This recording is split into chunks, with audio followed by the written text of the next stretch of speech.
question. And what do you do here? I'm a supervisor, front-end supervisor. And why aren't you letting me in? Because in the state of California, in the county of Los Angeles, there has been and Costco, there's been no change to our mask policy. Not in the state of California or in the county of Los Angeles. Didn't you see the news? You didn't see the news. Nationwide Costco has said you don't need to wear a mask. Actually, that's not accurate. What is accurate? So what is accurate is that Costco always goes above and beyond when following the law. And the mandate in California has not changed. There does seem to be the possibility that in June, by mid-June, that's a date that California, I know, if they allow us, if they grant us that, our kings, the people in power, you're going to listen to these people? Well, I know they've destroyed our economy. Well, they're destroying our culture. They're destroying our state. I see. And you're just going to listen to their rules. Well, what we are going to do is simply follow the guidelines. Okay. I'm getting my refund. I'm getting my refund from Costco. I suggest everybody in California get their refund from Costco. Give up your membership to Costco until they remove this. Okay, well, this hasn't changed in any building in California, in any company that I'm aware of. The places I shop still require masks. But that's not the point. The point is Costco is simply abiding by the law, and that's the law. There's my refund. You're the manager? I'm the manager. Okay, I'm suggesting everybody in California get a refund from Costco until this rule is lifted. Thank you. Have a nice day. Thank you.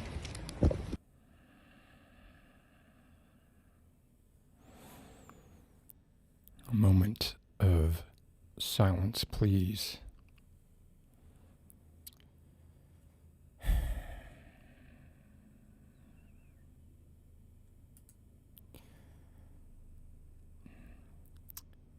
He was my first crush. I think I talked about this on stream before. When I think back, I believe my first crush was, prepubescent crush was on Ricky Schroeder. This is pre-Silver Spoons days. This was some TV movie. I can remember watching it on an old cathode ray tube television. It was in color. Was definitely in color. And I felt something. And it was something I had never felt before. And I felt it for this cute little tow-headed Ricky Schroeder, who's older than me. He's older than me. So it's not, I'm talking about, I was like, maybe, I don't know, was I 6, 7? I don't know. I don't know how old I was. But, and then, he was in the Champ. It was amazing. He was amazing in the Champ. And this is what happens, right? People grow up. Look at, he might have a little bit of that child star syndrome. He went into Silver Spoons and, he was doing guest spots on Different Strokes. That's what it was. And then got a Silver Spoons deal out of that, I guess, and fell off the map for a while. Probably did a lot of coke, a lot of hunting. This is all speculation, allegedly.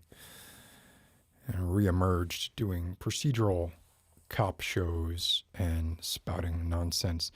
And what really makes me saddest about that clip is his inability to say anything other than, oh, and you're just going to do what our kings tell us to do? Like, that's what you could come up with. I understand you were probably, you were pretty riled up.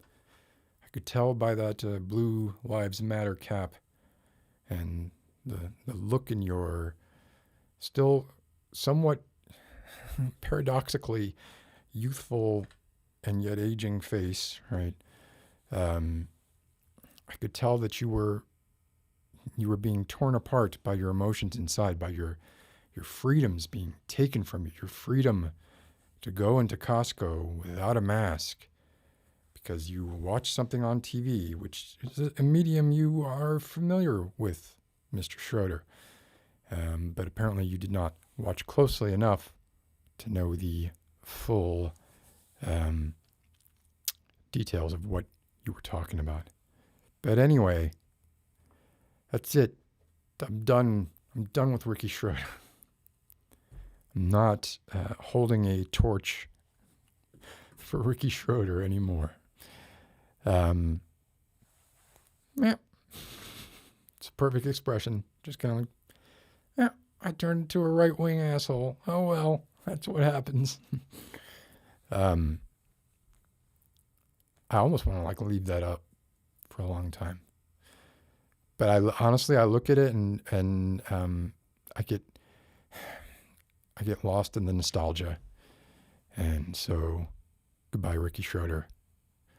I hardly knew ye, and yet you were responsible for making me feel a way about another person. That made me, before I was then subsequently put through the thresher that is role remodeling that comes during adolescence into the cis white male you see before you today. Hey, everybody. Welcome to Beyond the Double Red Doors. It's good to see you. It's been a while. I'm sorry about last week.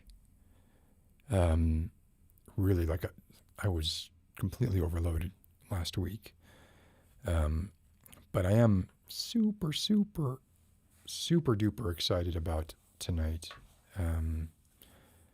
More than I can say.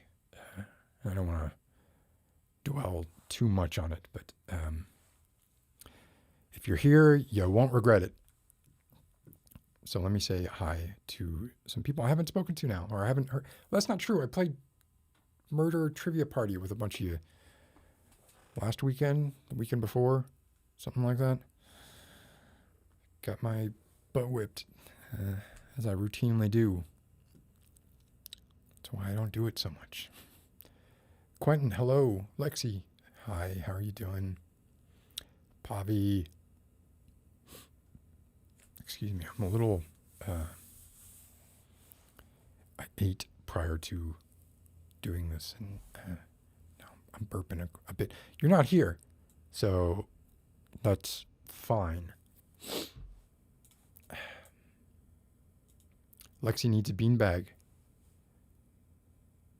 We want to crowdfund Lexi a beanbag. Butterfly Composer, hi. What, are you starting in already? Give me a minute to catch my breath. The love of my life revealed his true nature. I'm pretty sure that nature was revealed a long time ago, but I just didn't. Obviously, I'm making more of a thing out of it than it is. I'm not obsessed with him. What would we do, baby, without us? Sha-la-la-la. Hey, KJ. Good evening. Quentin. I'm not sure I know you, Quentin, but good to see you. PG is here. Oh, we got the usual suspects. Leela Brun. Only got you. Okay, there's a lot going on here. Xava, how are you doing? It's good to see you. Leela Brun, you should probably get out of bed for this. I don't know about that. If I could do this from bed without it looking like horrible, I'd probably do that. That'd be a great BTS if it like widened out and you could see that I was actually, the camera was pointed down at me. My hair would be much better behaved if I could lie back, because it would then just kind of hang out in the back like that. It's not a bad idea. It's only going to get worse before it gets better. I have to put more and more heavy shit. My in-ear monitors are actually doing double duty tonight, which is great. I don't know if you can see it, but they're kind of like almost acting like a barrette, or not a barrette, like a, I don't know what you call those things. Some kind of a scrunchie or something. Keeping my my duck flap ponytail from poking out on either side. Katerina, hi, how are you doing? I know it's late. Try not to throw much money at me. Yeah, please don't. That does remind me though, the week before this, well, when Behind the Moons was on 2 weeks ago, the last time we did this, I don't think it came up, but donating to a charity in her name, and the charity that she chose was the Trevor Project. Great charity. So just letting you all know that. I need to let her know that. She texted me afterwards, and I haven't gotten back to her yet. And likewise, tonight we'll be donating to a charity of, I almost said it. I almost said the name. Donating to a charity of this person's choice. Elxie, good to see you. Miz, good to see you. Lirio, I don't, when I go 2 weeks, that's when I realize like how much. I want to finish this, but this has to happen because it's already getting the condensation. It's already, really, this is not cold enough.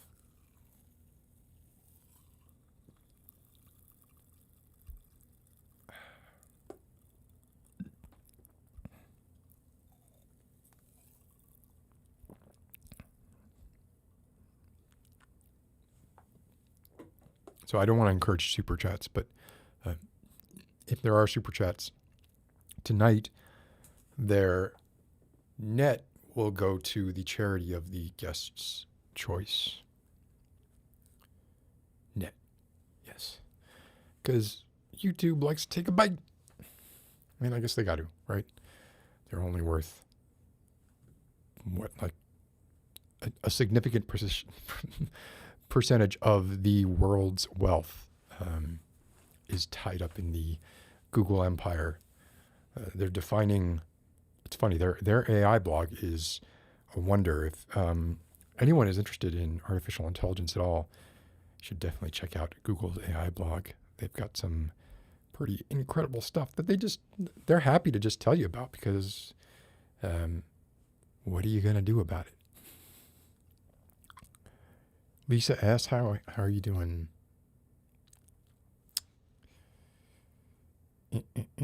Okay, let me get down to the bottom here. Warp Raven. Good to see you, Warp Raven. Oh, no. I'm sorry, it's been a stressful week. I think I said this on the last stream, but Warp Raven is someone who I was not aware of the talent. Everybody, it's pretty much everybody who's in this, well, I know everybody who is in this chat is extremely talented, thoughtful, and intelligent. And I say that because like attracts like, right? But Warp Raven has like, visuals to back it up. So if you haven't checked out her Instagram, you should do that. She makes great stuff. Oh, Carolyn's here too. Yeah, exactly. Right? Like, what else is he going to wear? I mean, he's on a police procedural show, isn't he? He plays like a detective. So, and I do remember, it's funny now that we're talking, now that we've decided to just change this show and just have it be about Ricky Schroeder. For a long time, he was very adamant that he did not want to be called Ricky anymore. He wanted to be called Rick. And he would correct people who called him Ricky. Call me Rick. He's not 12 years old anymore. I'm not the little brat from Silver Spoons anymore. Now I'm a much older brat, and I demand to be called Rick. Okay, keep going so we can get on subject. Me too. I'm glad I'm not the only one who remembers this. He had a train set that would knock you out, and he had, I want to say he had Defender. I want to say he had like a couple of difficult arcade games For those who don't know, Defender was like in 80s arcades, if you played Defender, you were, you were like a glutton for punishment, and also, respected by those of us lurking in the background playing Donkey Kong.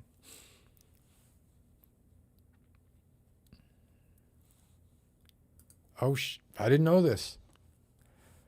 Makes perfect sense. Livia, how are you doing? Which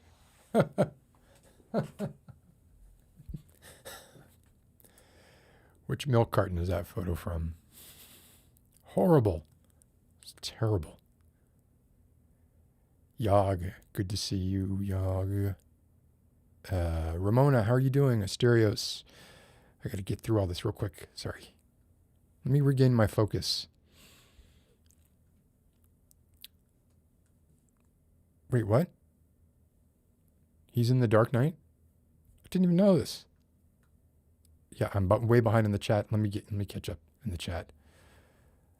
Elijah Modnar 1, 12-ounce UK Coke is 11 ounce. This is not a 12-ounce Coke, sir. This is a 7.5 fluid ounce Coke. I wish my hands were that big, but no. Although, why? No, I don't wish my hands were that big. What a ridiculously, we're on the subject of gender. I'm wishing I had masculinized, hyper-masculinized features when I don't. I like to be delicate, which is why I sip from 7.5 ounce cans and don't pound 12 ounce cans. It's a subtle difference. Coley Sumner knows the secret guess. Oh yeah, don't spoil it.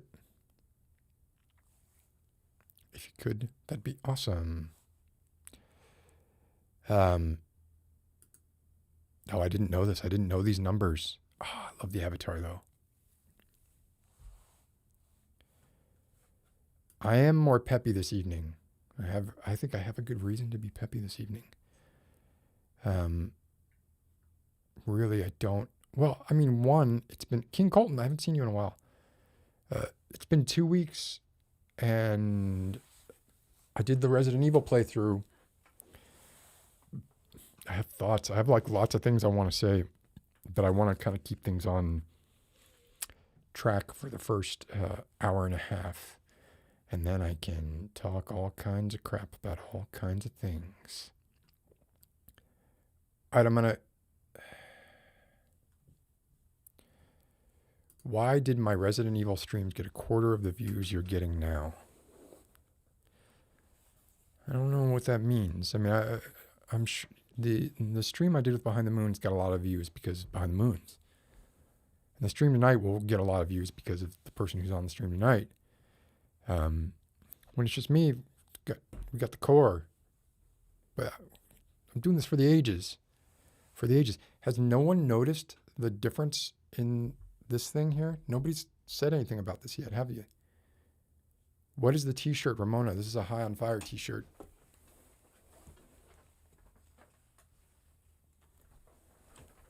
High on Fire.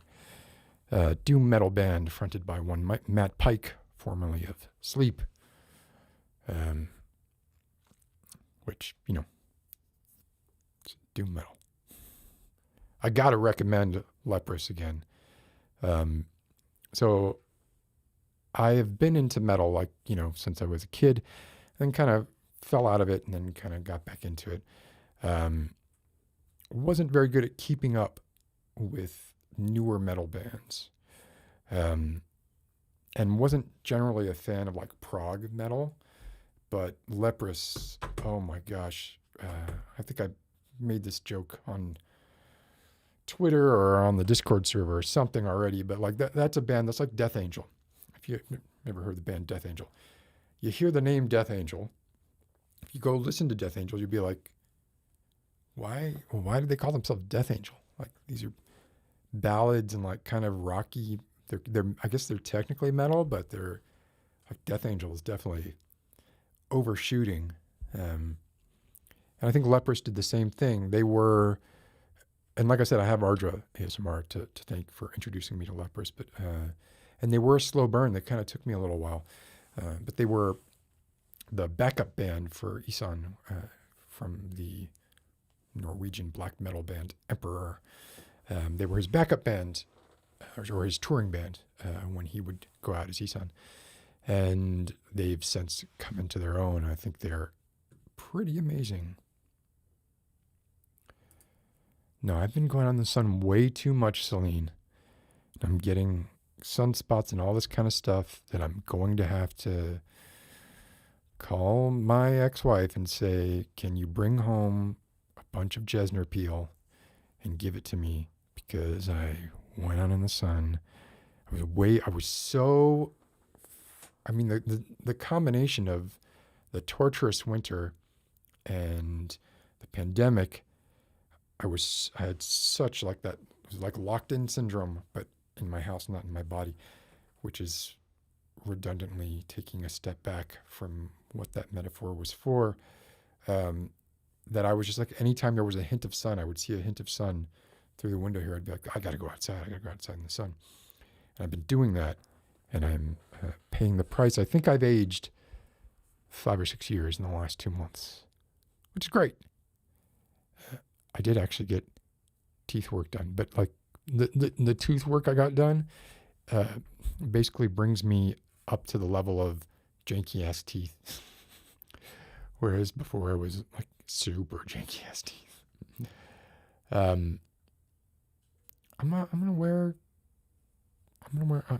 do wear sunscreen sometimes. Anyway, tonight what I wanted to talk about is there's a few things I wanted to touch on tonight. And I genuinely did, because I've been, it's been 2 weeks, so I've had,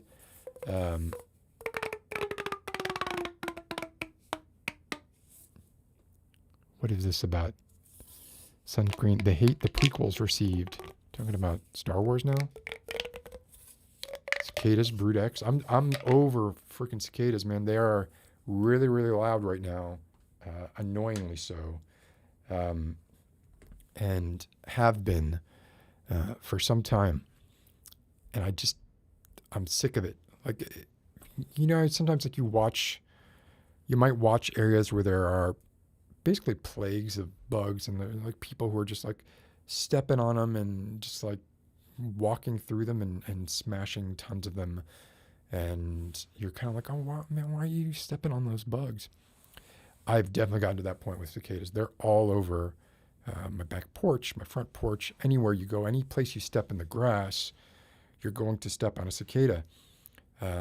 So I've sort of just come to reconcile myself to the fact that I am going to be killing cicadas. And if you look out right now, like anywhere, you see rabbits, squirrels, birds. It's feeding time for all of them right now. You don't hear it so much now, but during the day, you can hear what just sounds like, a plethora of car alarms going off in the distance. And it is the cicadas.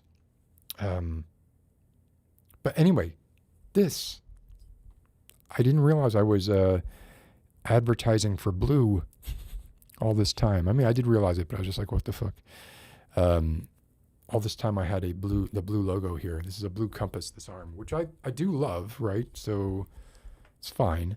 But I was like, well, maybe there's something I can put there that's a little less brandy and maybe even be on theme.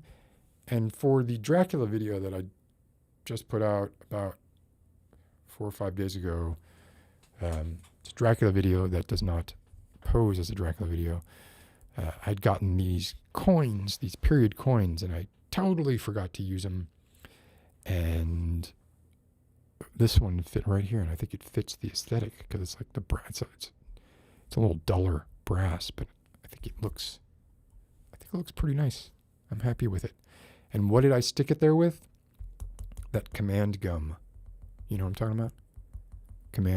That's command strip shit that you just squish, and you can stick anything with texture to anything else. It's pretty darn cool. But I think it makes the arm look more luxe, I guess. Is that the word that I want to use? Anyway, the stuff I want to talk about tonight. It's been 2 days since Dracula ASMR. Jesus. I don't know, man. Like my conception of time has just been terrible. I want to talk about gender identity. I want to talk about gender versus sex versus orientation. I'd like to talk about some of that with the guest tonight and take some questions from you all as well, if that's possible. And then I also want to talk about parasocial relationships. So obviously, well, if you don't know what parasocial relationships are, it's basically a relationship where a one-sided relationship, generally facilitated via a mass medium, whether it be radio or TV or YouTube or whatever the heck, right? Where one person feels very connected to another person who the other person probably doesn't know that the one person exists. So I think there's some interesting questions to kind of explore there around a few things, around what the medium is, and like certain media sort of encourage parasocial relationships more than others. They all, basically, if you get a glimpse into anybody's personality, like even if they're an actor and they're acting as somebody else, or you may form some sort of bond with that person, maybe, and they may never know that you exist, but you may think about them sometimes in your race car bed while your parents are fighting downstairs. And you're like, if I could just be running through a field with Ricky, everything would be fine. Son of a carpet. And this is true. Q is familiar with parasocial relationships. So, I mean, I'd like to know all this stuff, right? Like, I've definitely had encounters with parasocial relationships, but some of the questions are like, where does the responsibility lie when it comes to parasocial relationships? How does someone who is, say, one half of a parasocial relationship, like what amount of responsibility do they have in discouraging the emergence of those relationships? How can they manage those relationships? To some extent, obviously, like it's futile, and certainly, I mean, you look at John Lennon, right? Like that's, I guess, maybe this is just my generation, right? But one of the most prominent examples of someone who thought they were in some sort of secret communication relationship with a public figure back and forth, and clearly, John Lennon had no idea this was going on and was not actually giving out secret messages. And this goes back to sort of the human brain's ability to find patterns in anything, right? We can pretty much take any story and apply it to us and see things in it that might seem so specific as to think that the story was actually about us. And that's one of the great things about being an active consumer of media and stories, is that, you get out of it what you put into it, right? Like we've talked about before, about the idea of being a passive consumer of entertainment or an active participant in the consumption of that entertainment. And then one of the unfortunate side effects is if you're highly sensitive and you have a highly effective imagination, you can and you will inevitably sort of create links where none exist. You'll also be certainly, much better at spotting the links that were supposed to exist. But it's not much you can do about, reading into things that aren't there. And that actually ties back to when we were talking about death of the author. If Stephen King writes The Stand and he's making a statement about X, but you read it and you interpret it as a commentary on the state of Y, it's really not Stephen King's place to say that's not what the story is about. All Stephen King can say is, well, my intention when writing the story was this. However, art exists independent of the artist or author, in my opinion. I realize there are varying schools of thought on that, but Q, as someone on this end of this parasocial relationship, I think the majority of the responsibility falls on the non-content creator person. Yeah, I mean, generally that has to be the way it is, right? Like if you're somebody who, millions of people watch you every day or listen to your music all the time or read the stuff you write all the time, there's no way for it to work any other way. It's just like not feasibly possible, nor obviously is it fair. I guess the question there would be kind of, Nico, you got it. You stumbled on the real secret. Let me get my... Oh, so somebody's calling up. I got to tell you, I'm nervous. But they're here, and I want to go ahead and introduce them. Could I get a wave from them just so I know that they can hear? And that wasn't even like a... Even the wave was pretty incredible. Anyway, so tonight's guest, maybe you know her, maybe she's got friends. You definitely know her. If you have ever listened to ASMR or watched it or, like done a random YouTube search, she's probably popped up there too. So let me just bring her on because I know that time is an issue as well. Please welcome Gibi. Hello. Gibi. Oh my gosh. I think your volume might be a little low. Is it low? Okay. Wait 1 second. Or you might be ASMRing it. Is that better? Oh, that's much better. Okay. Hi. I think I was filming some ASMR. Oh man. How are you How's doing? it going? I'm doing good. You just finished a workout, right? Yes, I finished a workout and then I snuck in filming a video. You actually filmed a video. So we talked a couple hours ago to make sure that this was going to work. Mm-hmm. Hi, chat. Oh, Yes, I did my workout. I'm doing a challenge with one of my friends that we have to work out every day of the month, and it's like I'm not failing this close to the end. So I did that. Is the goal just to work out every day of the month, or is there a larger goal there? It is. You have to drink your 64 ounces of water. You have to hit your sleep goal, your hours of sleep. You have to work out in some capacity, and you have to only drink 1 coffee. How much Coke are you allowed to drink? I think that depends on, how much you're trying to cut back. But you're succeeding. I can't believe it. I think the biggest one for me was water. I think I've been dehydrated my entire life. So drinking 64 ounces of water, you're kind of like, this is crazy. There's no way this is actually... It is. It's life-changing. And every single time, like, something's wrong with me, everyone's always like, drink more water. And I'm like, no, no. But imagine that. It was actually extremely helpful. So I did that. And then it was super convenient.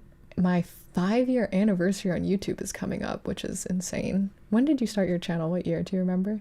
I think like maybe just like 1 year before you, maybe 9 months or something like that. Yeah, 2014 or 2015. Isn't that crazy? Time really flew. So, but the first video I ever did was like doing my makeup at night. Like that was the first video I ever shot. And so I was I'll just recreate it. Your first video was a face video? You didn't Mm-hmm. break in not doing face videos first? Because I know like a lot of people did that. Like I did that. Like I did not want to show my face for a while. Yeah, that used to be really popular, is like all the videos shot like this. Yeah. No, because I knew that I wanted to do like costumes and like cosplay, that kind of thing. And I was like, I'm like a theater kid, so I was like, oh, I'll be fine. So I've seen your streams, you know, and you've been playing piano since you were born, basically, right? Like Yes, my mom put me in when I was 3. Thank God. So you were taking lessons from the age of 3. Yes, I remember going to like my first lesson. I have a lot of really young memories. Piano at 3? I guess Mozart.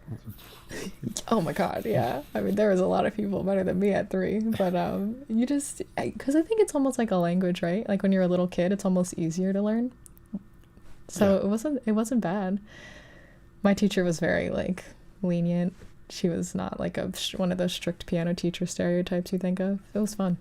That's because I think of like Whiplash, you know, and oh God. Yeah, somebody with a stick or a chair or something. I was too fragile for that. Yeah, I took classical guitar lessons when I was younger until I severed a tendon in my hand, and it sort of made it difficult for me to. Oh my God. Continue, yeah, but I wasn't anywhere near 3, and my teacher was, I think, a little more old school, a little more like if you didn't get your scales right when you came in, or if your fingering wasn't right, you were getting in trouble. But first of all, thank you for doing this. This is like, thank you for inviting me. This was, as soon as you messaged me, I was like, yes. I'm terrified, but yes. This was crazy. So I reached out to a bunch of people, and I was like, well, I do this live thing every week. Would you like to come do this live thing? And I also included you in that batch, but I was just like, well, I know she's not able to do it. But most of the responses that I got were, well, I'd like to do it, but not live, right? Like, oh, really? Yeah, like most people wanted to pre-record it, just to be sure that nothing weird went on or something. I mean, I don't know. I understand if you don't do live, but you do live a lot, right? So you're yeah. I started Twitch a year later, so I've been on Twitch for like 4 years, I guess. Yeah. So you've been on Twitch almost as long as you've been on YouTube. Yeah. I didn't know that either. Yeah. I forget that too, honestly. And which do you prefer? I think I've come to prefer YouTube. I think it's what I'm better at. If that makes sense. I think I never really found my niche on Twitch. I like really enjoyed my time there, but some of the streams like I prefer better than others, and I was like trying to, I don't know. I think if I had infinite amount of time, like I could enjoy one just as much as the other, but if I have to do both, like I would choose YouTube. I need to commit more time to Twitch, I think, is the problem. Like, it's hard to half-ass Twitch. You gotta full-ass Twitch. I can't. But don't you do like 48-hour Twitch streams? I think I'd those are the best. Like my 20, like when when I hit 1 million subscribers on YouTube, I was so like. How many? When I hit 1 million, it was which was crazy, and I was like, oh my God, like I have to do something big to celebrate. So I was like, oh, we'll do a 24-hour stream. So that is like my promise that like if we ever get to like that crazy milestone, like I will do a 24-hour stream. Absolutely. Like it's the least I can do. And those are the most fun for me ever. And because you're going all in and you're doing something to its fullest extent. So but like hour 19 how do you is it energy drinks? It's so easy. Yeah. It's so much easier than you think, because I plan like activities, so it's almost like a party. I'm just hosting the party. That's actually kind of cool because it's so fun. It's like a pajama jam or something like that. Literally, it's like a slumber party online, but you don't sleep. Yeah, it is fun. So I remember when I first became aware of you, it was definitely a video before this, but the video that really kind of caught my attention was an Interstellar video you did. Oh, and of course, I loved that one. Yeah, and I was like, oh, this is it's Interstellar, so of course I'm gonna like it too, right? So I remember watching it, and I was shocked because I didn't even realize that Anne Hathaway has an accent. And you were able to like do that. Like for me, whenever I do act, the only way like you get an accent out of me is if it's really over the top. Like if you have like you have a Cockney person, or somebody who's Yeah, sort of for Lucky sure. Charms Irish or something like that. Really, I can't do subtle. But Anne Hathaway has like a subtle accent that I don't even know what it is. Like I think she's from New Jersey or something, but it's not. Her voice doesn't sound that way. But you sounded like Anne Hathaway. I'm so glad. Yeah, I remember being really impressed by that because obviously you also, I mean, you had like the look down, I think the hair. I'm assuming that was a little wig. Everyone's like, "Oh my God, you cut your hair off." $15 wig from Amazon. Was that something that you did because you were into Interstellar, or was that something that you did like? Are a lot of your cosplays things that you do because there's something that you're personally interested in, or is it like, well, I resemble this person and could pull this off? Like I wonder like how that factors in, because obviously for me, like a lot of times it's, okay, who's a white dude with a beard? But right? You do pull it off, don't you? Well, I am such a sucker for like characters that I know that I look like just for like the immersion factor. Like sometimes people ask me to do characters, I'm like, I can't, because like I can't be them. It doesn't appeal to me because I know I can't embody them. But you did one recently also that caught my attention because my daughter, who is 11, is a huge Hunter x Hunter fan. Really? Yeah, and she's the coolest then. Yeah, she know what she said to me prior to you doing your video. She was like, you should do a Hunter x Hunter video. You should do Hisoka. And then I was like, what? I looked into who Hisoka was and what Hisoka I can't believe that she asked you to do that. Yeah, and then I was like, what the fuck is this? I can't believe she asked you to do that. Yeah, it didn't seem like, I was like, well, should she be watching this? Is this? Or, well, no, it's too late. It's amazing. It's my favorite. Yeah. It's my favorite anime, but I watched it when I was 22. Yeah, there's definitely a difference there. Well, difference there. I mean, I, for one, would kill to see a Hisoka roleplay. But this was one, I did Crollo because, one, I really do think I could embody him, and I was, like, not wrong. And then, two, it was one of those things where I wanted to watch it so badly. And, like, I remember, like, looking up, like, Hunter x Hunter ASMR, and it was... Nothing. It was, like, my video that I had done, like, I did, like, an OC, like, an original character for like a Hunter x Hunter universe, and like maybe some like voiceover like ASMR type videos that weren't really like role plays, and I was like, damn, maybe I'll get the ball rolling so that I can watch them. Is it? Yeah, I always when an idea or I get an idea, there's so much parallel thinking going on, right? Like it's very hard to come up with an idea that somebody hasn't done or a whole bunch of people haven't done already. And I feel like I've gotten to a place now where I just don't care, but I certainly used to care a lot. Would you research things before you did it just to make sure no one else did it? Yeah, and it really upset me. I've told the story like 1,000 times to people in the chat, but what really pissed me off when I first started doing ASMR was basically Ephemeral Rift had done every idea that I typed in.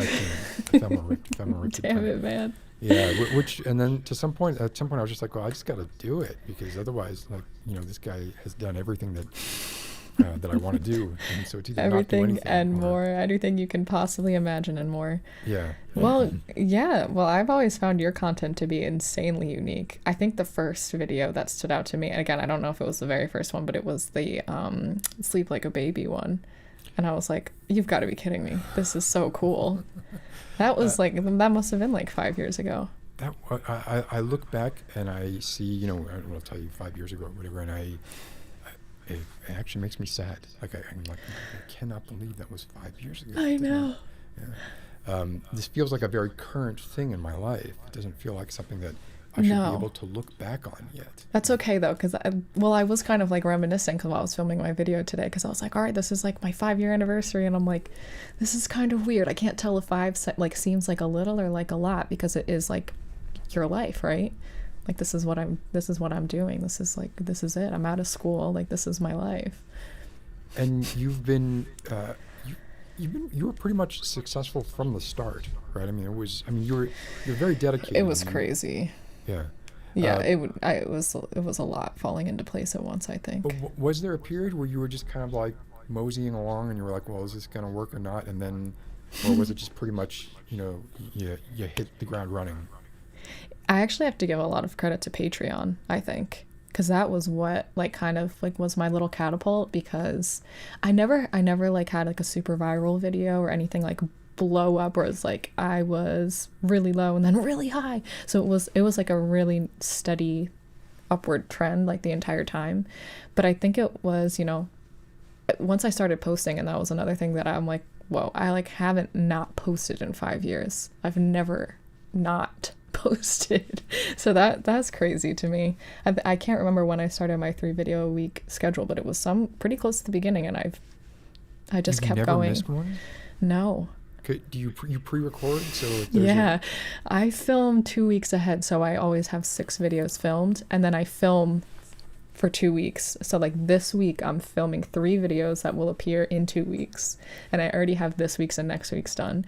So it's like a machine, but it's like just a couple of us doing it. So I have an editor, so I have to give like a ton of credit to that, like my editor, and we just keep everything kind of scheduled so that it's possible to stay on track and like possible to do the schedule.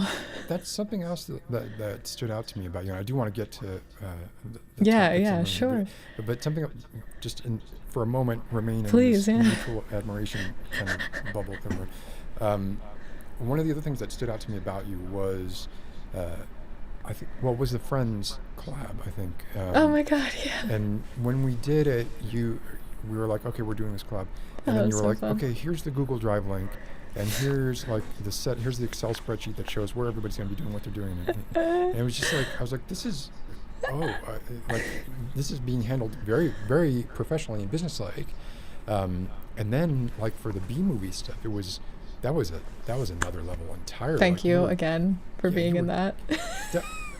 Of course, I mean that was amazing. But like when I went to the drive, I don't want to reveal like secrets or anything like that. But no, please, no, go ahead. It was awesome. The scenes all cut up, and you were just basically like, here's your scene, here's your lines. You just need to read along to this exactly what you see right here. Don't look at the camera. Like it was very sort of straightforward, and for every person, which I don't even know how many people were. 80 people. So you coordinated 80 people. It's just the amount. I guess what I'm saying is like the amount of dedication and professionalism that I've seen you exhibit, as well as like the talent of, like, forget even the fact that you're a piano player, musician, but like going into that Interstellar video and being like, wow, she picked up on the nuance of Anne Hathaway's voice. I guess I'm just saying it was very clear to me that like you were kind of, on another tier. Thank you. Oh, I think it just started. There's a thunderstorm that started here. Oh, jeez. Cozy. Yeah. Hopefully the power doesn't go out. I will just carry on, I guess. Talking to me when I'm not here. Very close to. All the organization and stuff. It's like, well, first of all, with the Friends collab, I don't know how else you would have done it. Like, how else are we gonna how else? Like, I don't know how. Like, people are like, whoa, Gibi, you're like, oh, I'm like, what would you have done? How would you have gotten this done without like organizing some sort of document or timing or something? But because I see other people collab all the time and they do so much, and I'm like, there must be some organization behind the scenes. I think it would have been a very long. Well, first of all, it may not have happened, right? Like, and I think it would have just been like a very long. Oh, sure. Okay, that's back fair. And forth of like, we'll try to do this. Well, and kind of, I think organization, I mean, is really like art and organization, they don't always go hand in hand. No.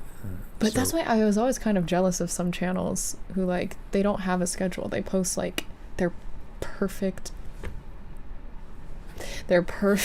like fantastic, like detail oriented, beautiful, like crazy, like videos, and that, like those are my favorite to like make, but I can't do 3 of them a week. I can't.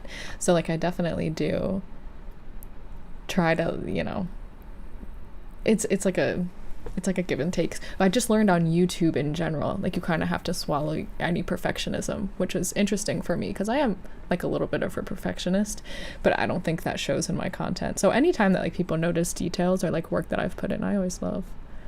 Thank you. There was also, and this is the last one I promise. So this week, I think, or this past week, you did one where you went into a Target and you reorganized. God, that was fun. It was a Target, right? It was a Target, yeah. I tried the dollar store, but I was intimidated. I had to go. It was too much. It was too much for me. And you reorganized an entire aisle in Target, right? Or one side of an aisle. What was it? I don't know if it was. I tried both, but it was getting long. Yeah. And I don't even know how that idea would come into your head. Like, I 100% credit to Southern Sounds ASMR. She does she does these videos all the time, and I watch them almost nightly. I swear to God, there's something about it.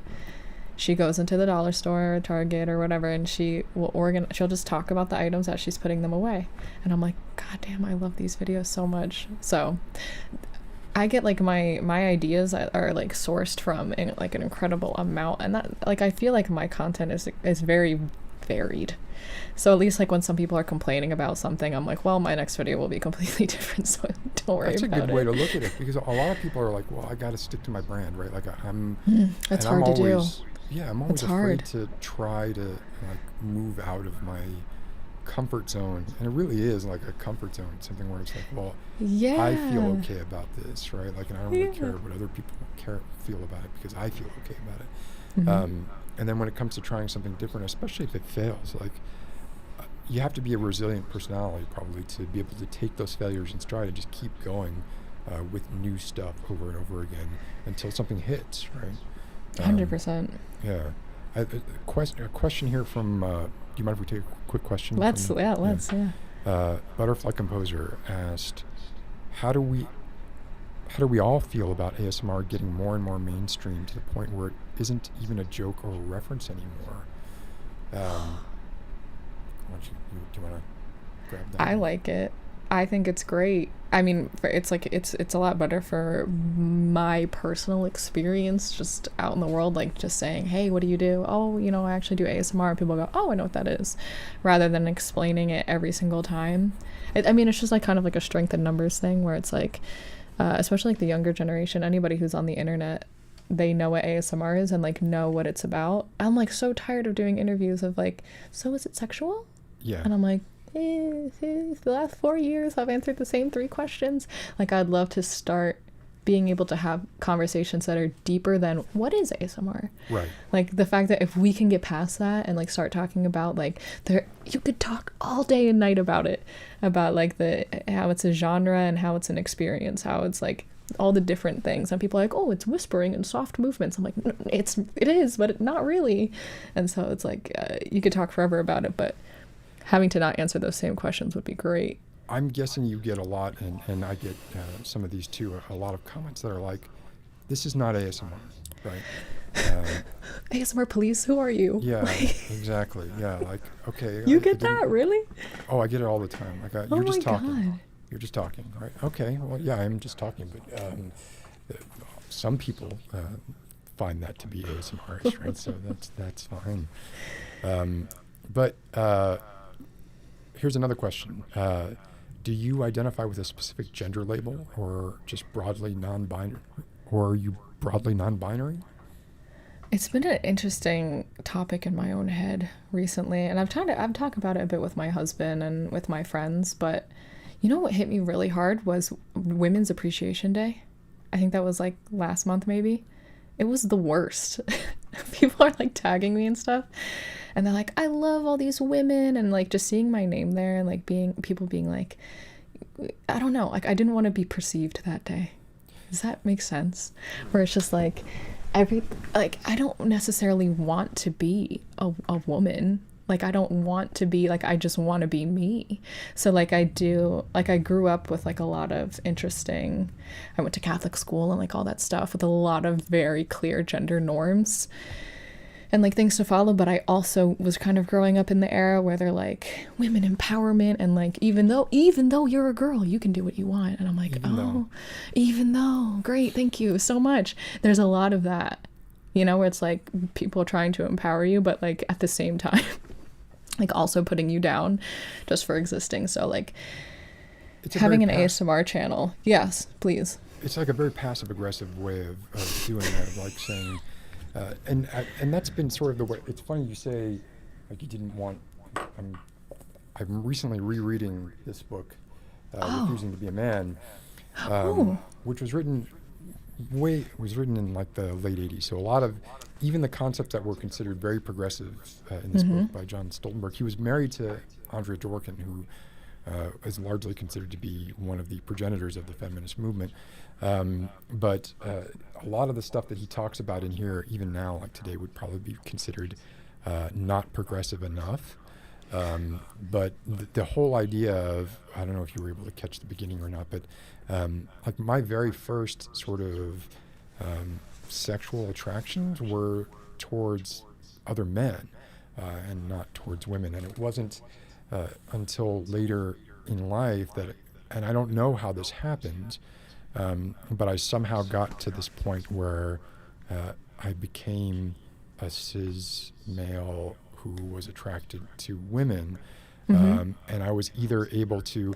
So then they also talk about neuroplasticity, right? There's this whole idea that you are like you're born how you are, right? You're born, and this is even something that like progressive, that the progressive gay and movement has said is like, I don't choose to be this way. I am this way. I was born this way. But there's a difference between I don't choose to be this way and I was born this way.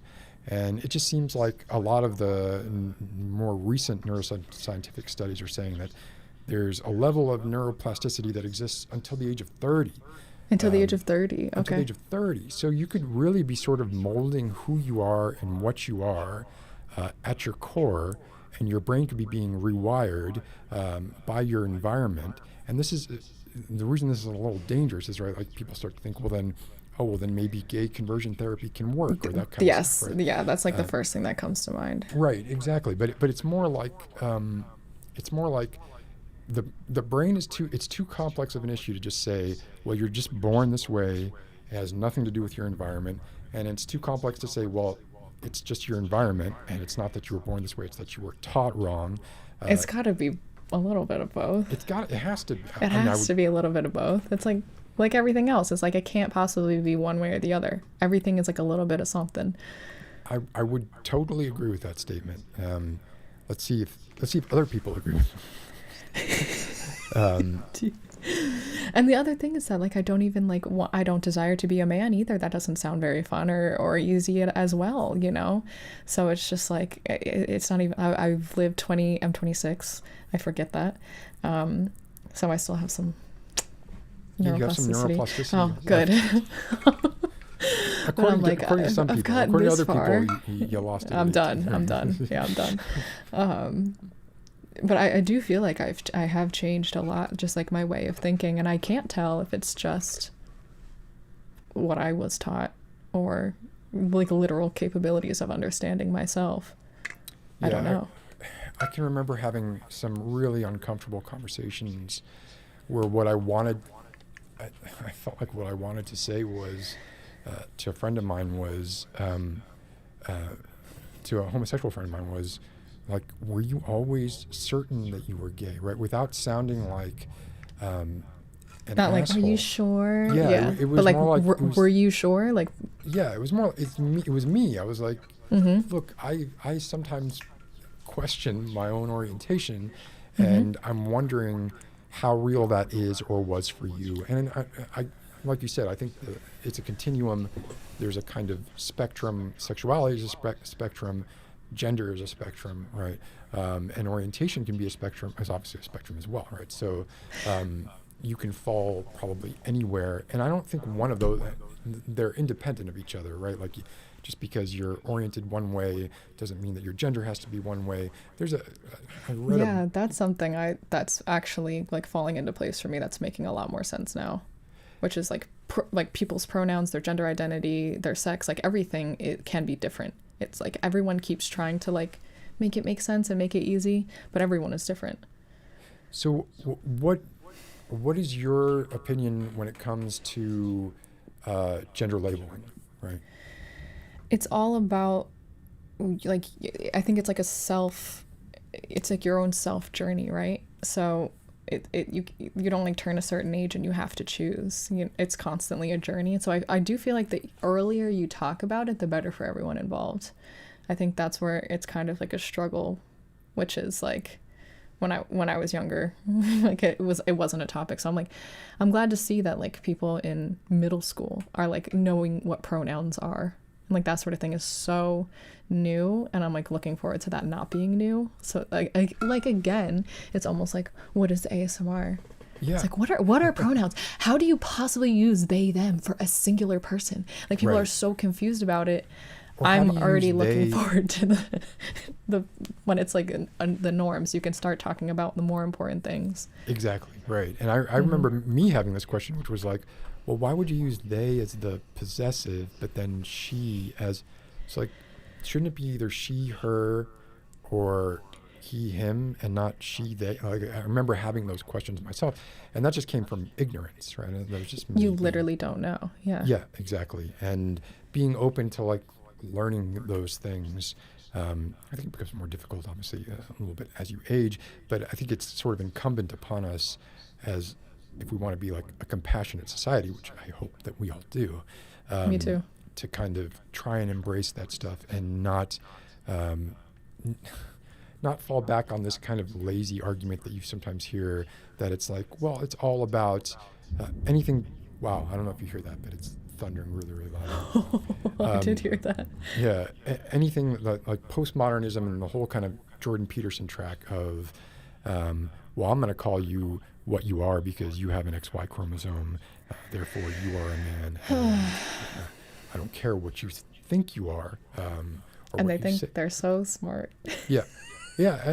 And there's very little self-questioning, and it seems like there's very little self-exploration there, and there's maybe a little bit of defensiveness too. I think so too. Yeah. I do think so, especially when something isn't apparent, like, or apparently clear, or apparently easy, or like quickly easy. Yeah, people definitely, they're like, no. No. Yeah.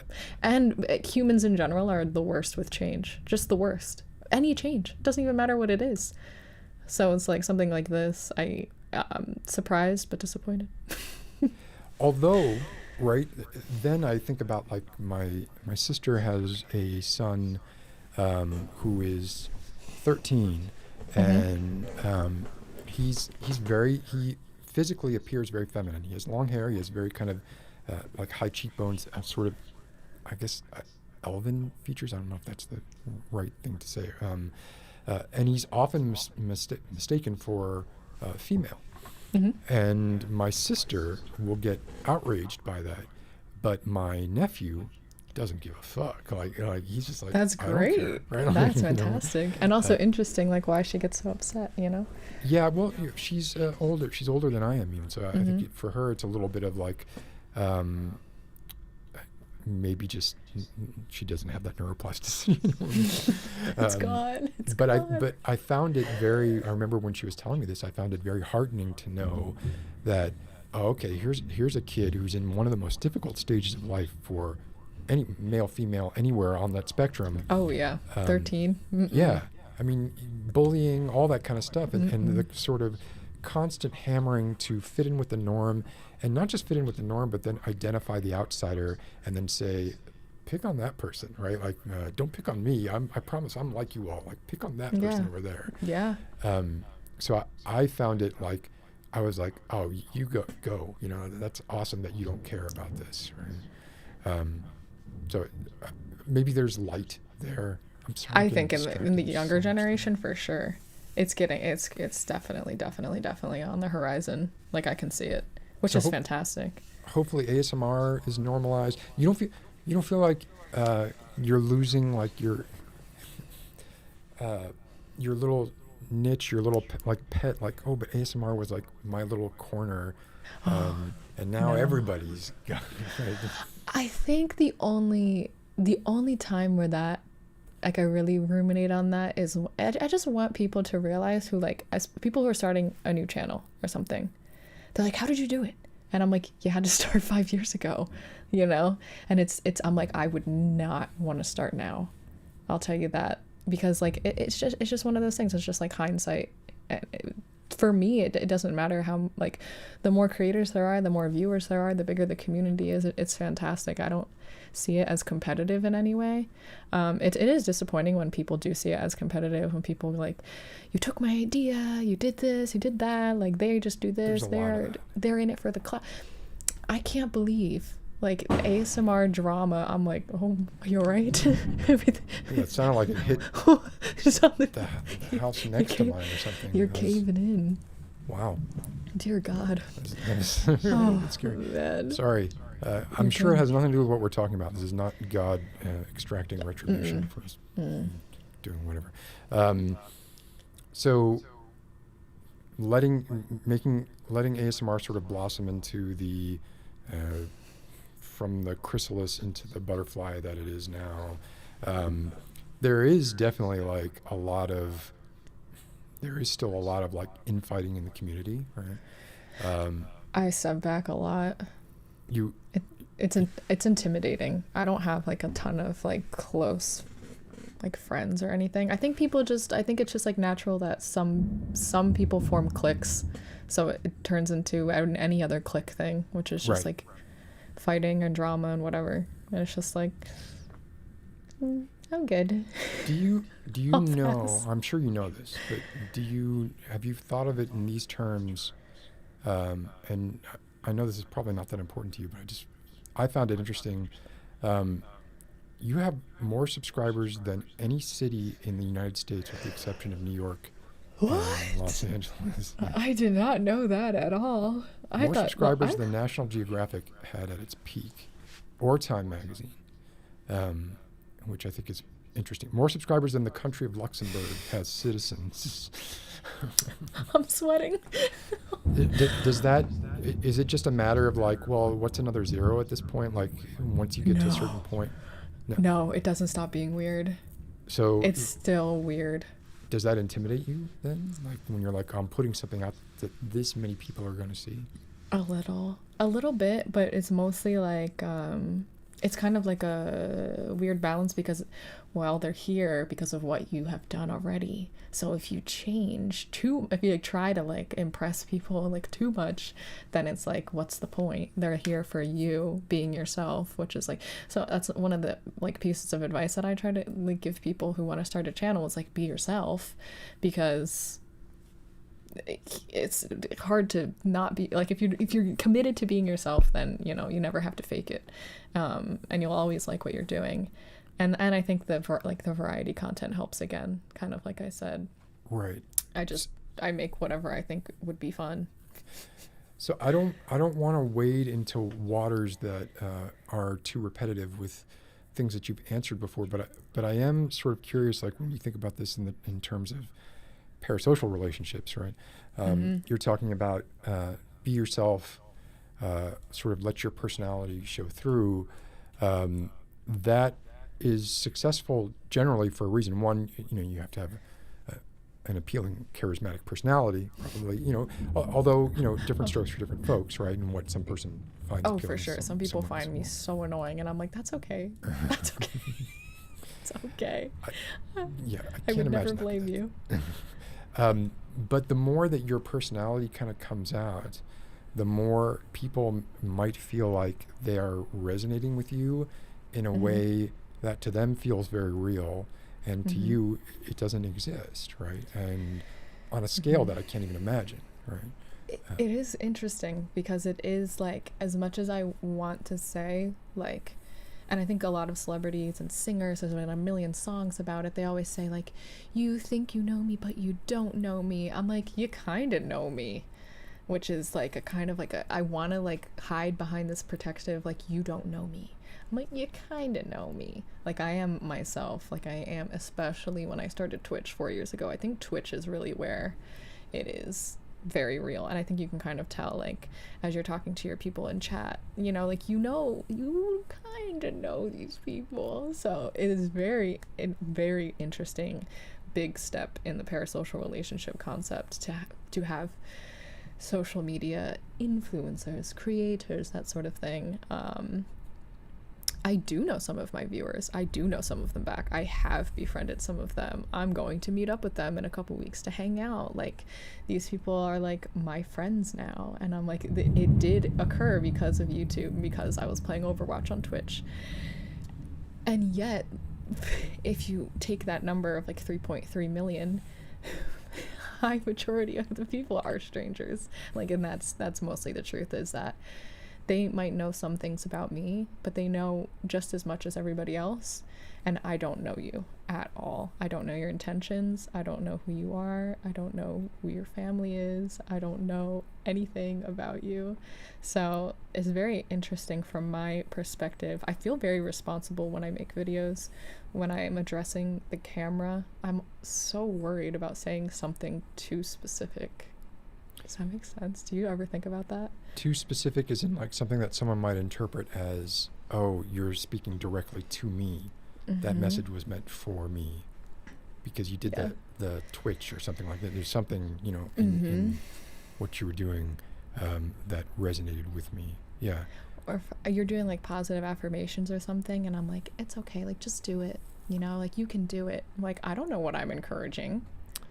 I'm not gonna say that. I get nervous. That's an interesting point, because there are mediums that are more prone to that sort of thing than others, and it seems like maybe ASMR might be fairly prone to that kind of thing happening, because it is intimate in a way, right? Intimate in the not sexual or even necessarily sensual, but intimate in that it's like it is one-on-one. The person who is hearing it is generally hearing it when they're in a state where they're very receptive to what's being told to them. They might be feeling very vulnerable. And you're literally close. Yeah, exactly. It's unproduced. Right up on the mic. It feels very real. Yeah, and if you're using like a wide-angle lens, it feels like they're kind of you're right there. Literally, yeah. It's like it's as close as you can be with a screen, I think. And we have like, or the ASMR community has in the past, and I don't know how much they still, and I don't want to speak for the ASMR community, but this is like Mental Health Awareness Month, and a lot of ASMRists will be like, well, we help people with mental health issues, people with anxiety, people with depression, they listen to ASMR. But that's a very dangerous claim to make, because then we're essentially saying we're opening ASMRs are opening themselves up to people who might have these things, who are then drawn into what you're doing or what an ASMR artist is doing, in a way that someone who doesn't have that sort of vulnerability might not be. And so if an ASMR artist is saying, like I've done ASMR videos where I'm like playing a psychiatrist, right? Right. Yeah. That's I was more always so hesitant because of that. Like, right. how did you navigate that? It's dangerous, right? I kind of just wung it, and I didn't really think about it too much. Because otherwise I probably wouldn't have done it. Like, one thing that I noticed that I used to do was and this kind of came from people. It started with people saying, "Oh my God, it is going crazy here," but people saying, "Oh, you kind of look like Mr. Jefferson from Life is Strange. You should do a Mr. Jefferson video, right?" And then I noticed, and you nailed it. Yeah. Oh, thanks. But I noticed later, looking back, that a lot of my videos were sort of like kidnap scenarios almost, right? Like very dark material. Yeah, but I got a little uncomfortable with that. I don't mind dark, but okay. Yeah, I see. Dark is fine, right? But like I didn't want to keep making videos where it was like, you are the prisoner, right? In this role play that I'm doing, you 100%. Are the prisoner and I am the jail keeper, right? Good God. Yeah. So I'm always scared of it. Like, I'm always thinking about that kind of stuff and wondering what the effect is on the viewer.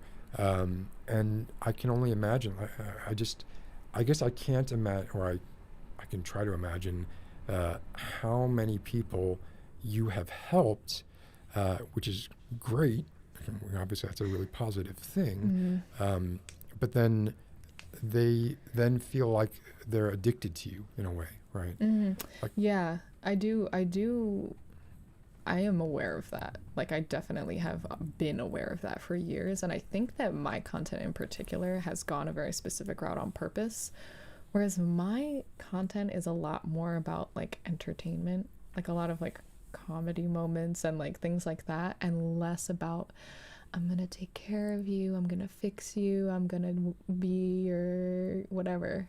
You know what I mean? Right. Like, I do feel uncomfortable with that line in the sand, like that boundary. I don't do a ton of content like that because of, I think, the consequences of the people consuming it.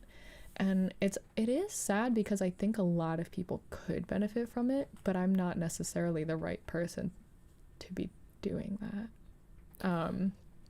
There are so many people who watch ASMR. Like, I was so anxious. I could not sleep. I'd have panic attacks, like just laying in bed.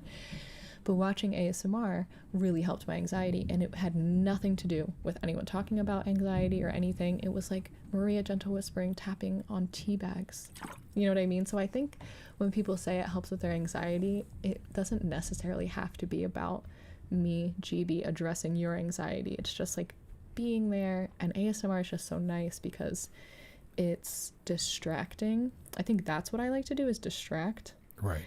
It's distracting without being like as jarring as like watching The Office when you're trying to go to sleep, like Michael Scott yelling in your ear, like when you're half asleep. Because like I would do that too. I'm anxious. I like put on just like a stupid like comfort show or something like that. It's just nice to have the option of ASMR, which like also feels nice.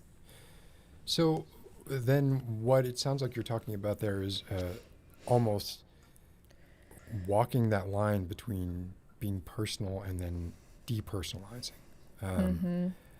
And I'm guessing here, I don't know for sure, but I'm guessing you don't have an issue with people who take ASMR to that much more sort of, I am here laying in bed with you, right? And I'm your... I just couldn't do it. I couldn't do it. It's totally like if you can do that and if you're comfortable and happy doing that, that's great. Like, and if that's what you like to do. It's hard for me to like, I literally can't judge a single person right. in this community at all. But it's just not for me. I can't be I'm not comfortable with that because fully because of what I think are the consequences of that. Right. For consequences for you and for the viewer. Right. Because like you said, you've never missed a video in 4 years, right? Or 5 years? Yeah, isn't that crazy? So if you missed a video, I wonder if you would get like... a bunch of people. Yeah.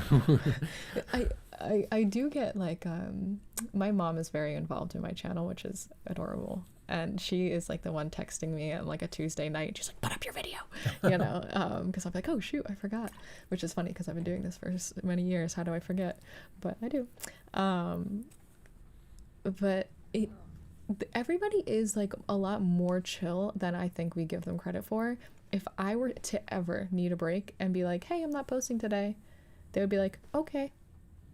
And I think that's like when I try to kind of like calm down other creators sometimes when they're freaking out about like, I can't do this, like there's too much to do, I need to post, like I don't have anything to post. I'm like, just say you'll be back later. Like, everybody does understand. I think it's really the individuals, like they are like individuals that I think make me have certain rules and boundaries for myself, when really in general 95% of the people like online enjoying my content, consuming my content, like are actually like the best, if that makes sense. Oh yeah. And I mean I think you're right. And I think even your percentage is probably right, like 95% really of people. Like, yeah. And even some of the people who I'm sure a lot of people find themselves in a situation where they're like, I'm watching this person too much. I'm listening to this person too much. I'm starting to develop an attachment to this person that is unhealthy.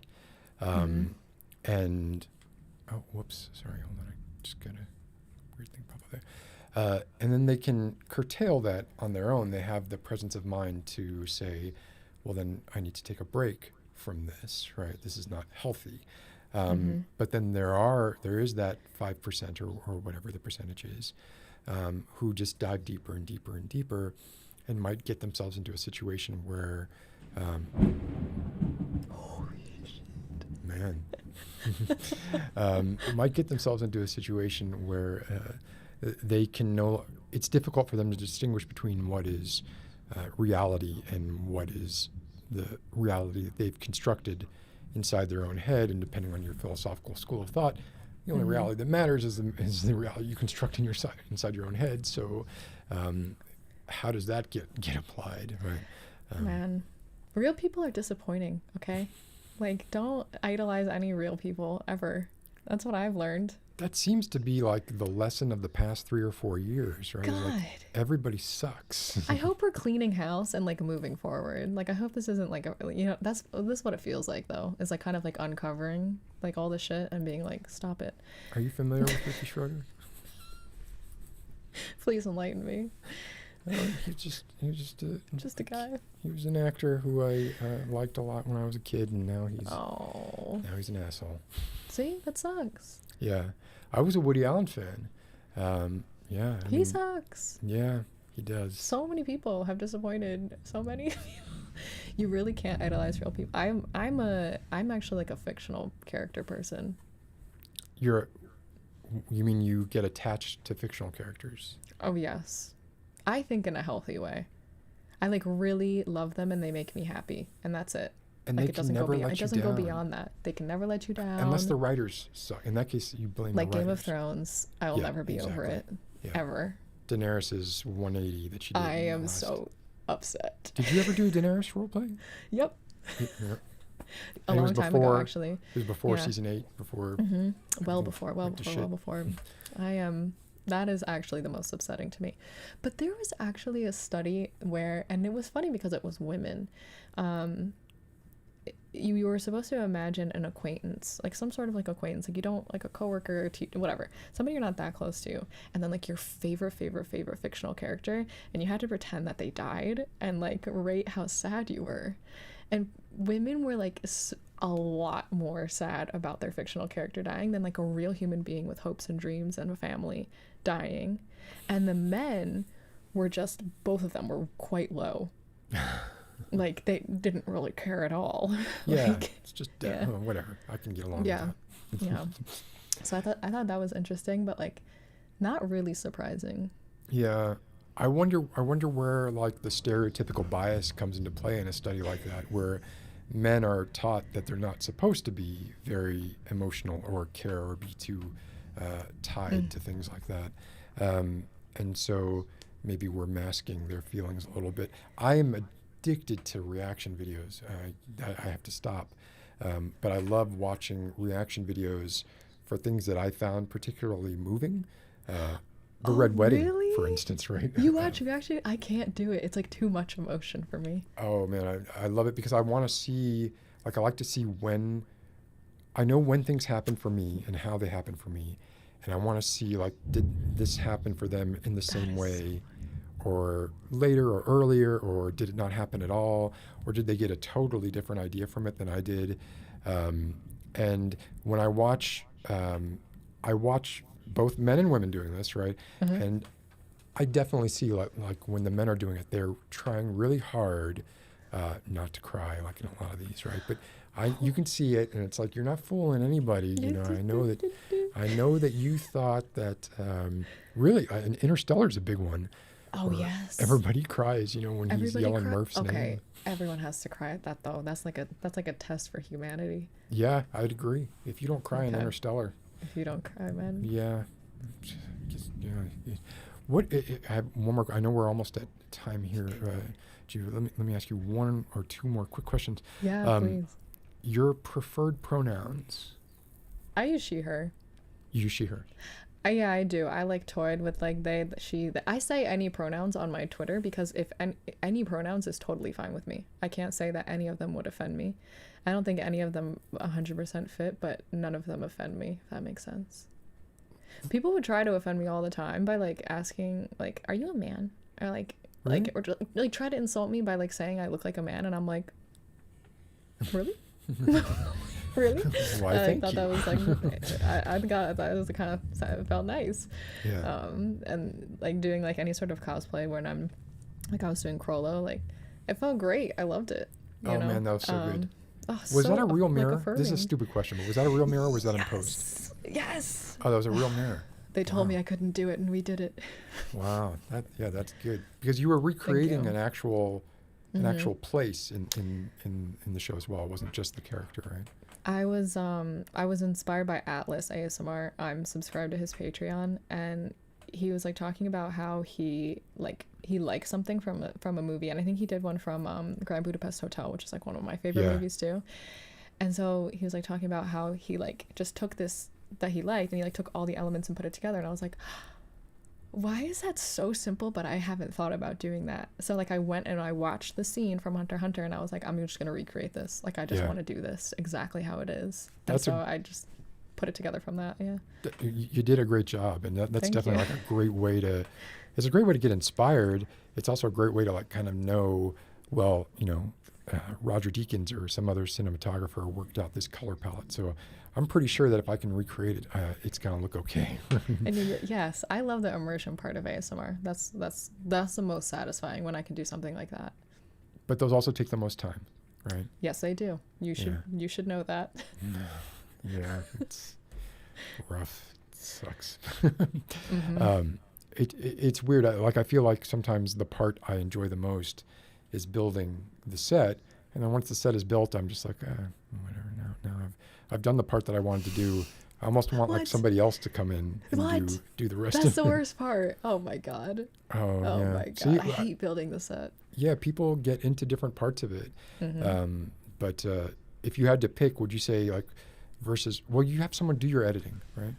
Thank God. So okay. I went to school for editing, and it was the first thing I like hired out. Because like, fuck this. Yeah, I mean, you knew it, you knew the process. It wasn't like you were going to learn anything doing it.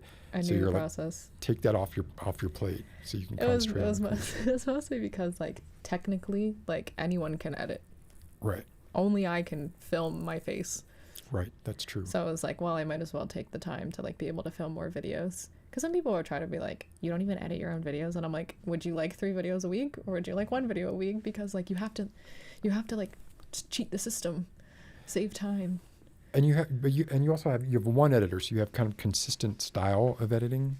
Yeah. I have one editor for almost all my ASMR videos, and then I have a second editor who did like my second channel content, and then on my main channel he does anything that's like comedy, anything that's like more of like a meme, anything that's like a lot of cutting or like any sort of like comedic timing. Like I get Dennis to do that, and then Sean is like my ASMR guru editor. He does a lot of like sound cleanup and stuff like that for me. So did Dennis do the Rickroll? That was all me. That was me. And was that actually planned, or was that, did you go back? So you actually had planned that from the beginning. Mm-hmm. Because when I saw that, I was like, oh man, I wondered if you like searched through all your old scripts to try and find if you could do it. No. It was planned. It was 100% planned. That was a great plan. Thank you. That I forget about that one. I was cackling like the whole time. I think a lot of everybody who saw that, I think, was taken by surprise. My favorite one is I made my friend do a line, and he didn't even know it. He was the voice of, it was a Last of Us roleplay, and he was the voice on the walkie-talkie, and I gave him the lines like straight up to say, and I like slipped one in there. He's like, God, I don't remember that, but I mean, I definitely remember watching the video and being like, this is genius, but yeah, I don't remember funny. that. Oh, I forgot about that. Man. That's great. Yeah, those are the kind of things I like doing. Yeah. Well, Gibi, thank you so much. Man, that went by so fast. I knew it would. I know. And I know you have a lot of work to do, but really, I'm in your debt. So, whatever, anything you need done, right? I can't. Apart from editing, don't ask me to edit. Okay, all right. Well, we'll film a video together sometime. That would be great. I would love that. Thank you again. And do you have a charity that you prefer? Did I even go over this with you? I heard you right before I came on, I think. That's very nice of you. Thank you. Do you have one that you'd like to call? Do you want to think about it? I have it's the Brain and Behavior Research Foundation. That's I want to say it's a, why do I think it's a UK charity, but it's not. Yes, Brain and Behavior Research Foundation. I link it in my description box if you need the link. But that's my favorite one because they give out grants to scientists to study like mental illnesses, things like that, to like prevent it and treat it better. And it's Mental Health Awareness Month, so that's incredibly appropriate. So that's great. Okay, thank you so much, Gibi. I hope you have a good Thank you for rest having of your me. night. Thank you, chat. It was awesome. Productive. Yeah, you're the best. Thank you. Thank you. Talk soon. All right. Bye-bye, Gibi. Bye-bye. Whew. I'm like, I was nervous that whole time. I don't know if I showed it or not. Right? Like I've been told that that my emotions don't manifest physically that much, but I definitely felt it. So the Brain and Behavior Research Foundation, that was super kind, and thank you all for the questions. I got those through Q, and it was good to see everybody. So how do we continue this? I feel like what we could do is, who wants to follow up Gibi? Oh, actually, I was going to make this joke, and this is a bad joke, and everybody made it already. That's the problem with like doing stuff a couple days in advance, because I didn't realize this was going to catch on. But I was taken aback by this. Like those are my legs, essentially, right?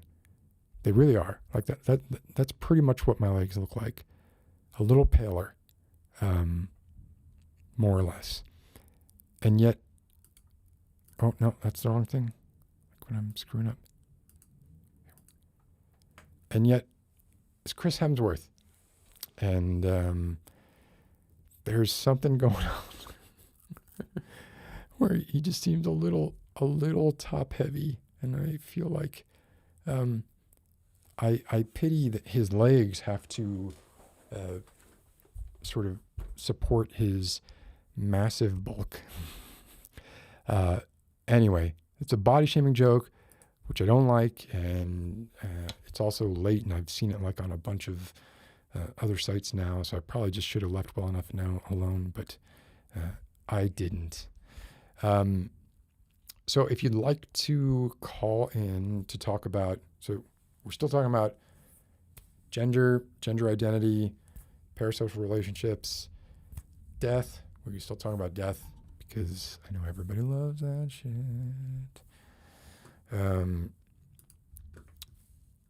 It keeps bringing up my preview window.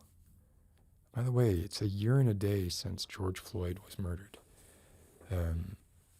Which, I mean, it feels very, very wrong to like have it as an anniversary. And I was reading an article today talking about it, and it was essentially saying how George Floyd's death was actually going to make a difference in police procedure and the way police handle sort of racially charged incidents like that. But the article was like written in this way that it was like hailing him as a hero, hailing George Floyd as a hero, and everybody wins in the end kind of article. And it just sat with me. It sat with me really poorly. Like it made it feel to me like that was not George Floyd's choice, right? He didn't choose to be murdered by Derek Chauvin for allegedly trying to pass off a $20 bill, or I don't know if it was like a $10 bill as a $20 bill. I'm not sure exactly what it was. Some completely innocuous crime brought about by poverty that itself was instilled and caused by the very system in which he found himself trapped, and the very system that killed him. And it just felt like, so like saying it as like an anniversary feels wrong to me. Articles that sort of that paint him as a willing hero, I definitely agree that like his name should be remembered, right, forever. But hero implies that like like there was choice on his end. And then, so I don't think he's a hero in that I want to take away from his status. I don't want it to, and who cares what the fuck I think? But the reason that it sat wrong with me was because it kind of made it feel like this was part of a plan of his self-sacrifice, and that he intended to do it, and that he would want it to be this way. It just shouldn't have happened, right? It shouldn't have happened. The changes that are coming now, it's like we shouldn't be cheering those changes. We should be saying, assuming they actually happen, right? These have been oft promised, these sort of systemic changes. But assuming they happen, our response should be, well, why the fuck did it take this many people dying for this to happen? Not George Floyd was the hero who pushed through and got these changes to occur. So I don't know, just something about that felt off to me. Almost like appropriation in a way, almost like, and I feel like I say this too much probably, but it did feel a little bit like it was, we were patting ourselves on the back, and nobody should be patting themselves on the back for anything about this. All right, let me check. Email. Who's calling in?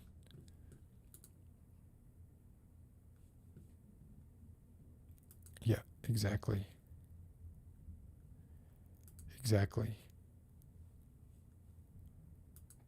Yep, this is very much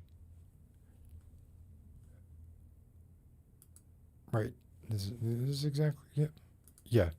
Q, you're all catching on to exactly what I was trying to express and doing it better. So thank you for doing it better. Nobody has called in. That's so sad. Nobody's called in. Somebody call in and let's talk about. So the books that I've been reading to kind of try and stay abreast of where we're going, because I feel like I fell off.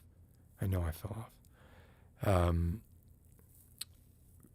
Books because like my knowledge of this comes from books like Refusing to Be a Man, which while it has like a passage from this, right? I mean, the very first chapter is entitled Rapist Ethics.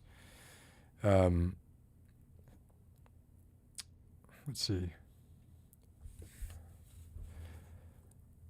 So this is the kind of thing that he was back in, I don't even know when this was published. I think it was 88, 87. I was in my 20s, I'm sure. 90. Oh. No, 89. Okay. There's enormous promise in perceiving gender as an ethically constructed phenomenon, a belief we create by how we decide to act, not something we automatically are on account of how we're born. Like, to me, that still feels very, very apt today. Maybe it's off the mark, but it feels apt today. So not something that we automatically are on account of how we're born. To be sure, for there to be any real hope of change, it means that men must examine scrupulously and honestly how we actually behave, the real facts about our acts and our responsibilities, what happens to whom as a result, and men must own the consequences of what we've done. Men will have to stop the rapist ethics mindfuck, imputing oppressiveness to anyone who refuses to give in, ignoring the word no, disregarding completely the reality of anyone who is not fawning and flattering and full of awe for our masculine prerogative.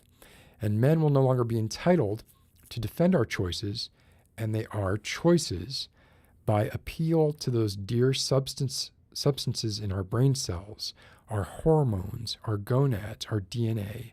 And yes, The idea of giving up our deep attachment rapist ethics is frightening at first, but I believe that when men do begin to look at how we act the way we do in order to recreate certainty about our otherwise elusive gender, and how our gender identity is the result, not the cause, of the rape values in our conduct, then we may begin to grasp that it's thoroughly possible to change how we act. For there to be hope, nothing matters more. I don't know, that still sounds to me like it's pretty apt today, but maybe not.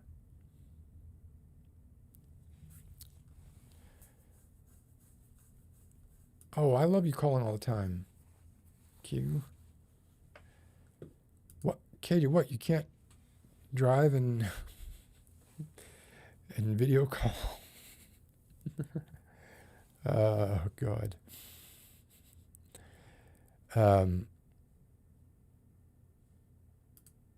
Gender is performative. Yeah. So what I've been reading to try and catch up is stuff by Gina Rippon, who is a British neuroscientist, neurobiologist, Cordelia Fine. So the specific book. What's the specific book? I'm audiobooking these, so it was I'm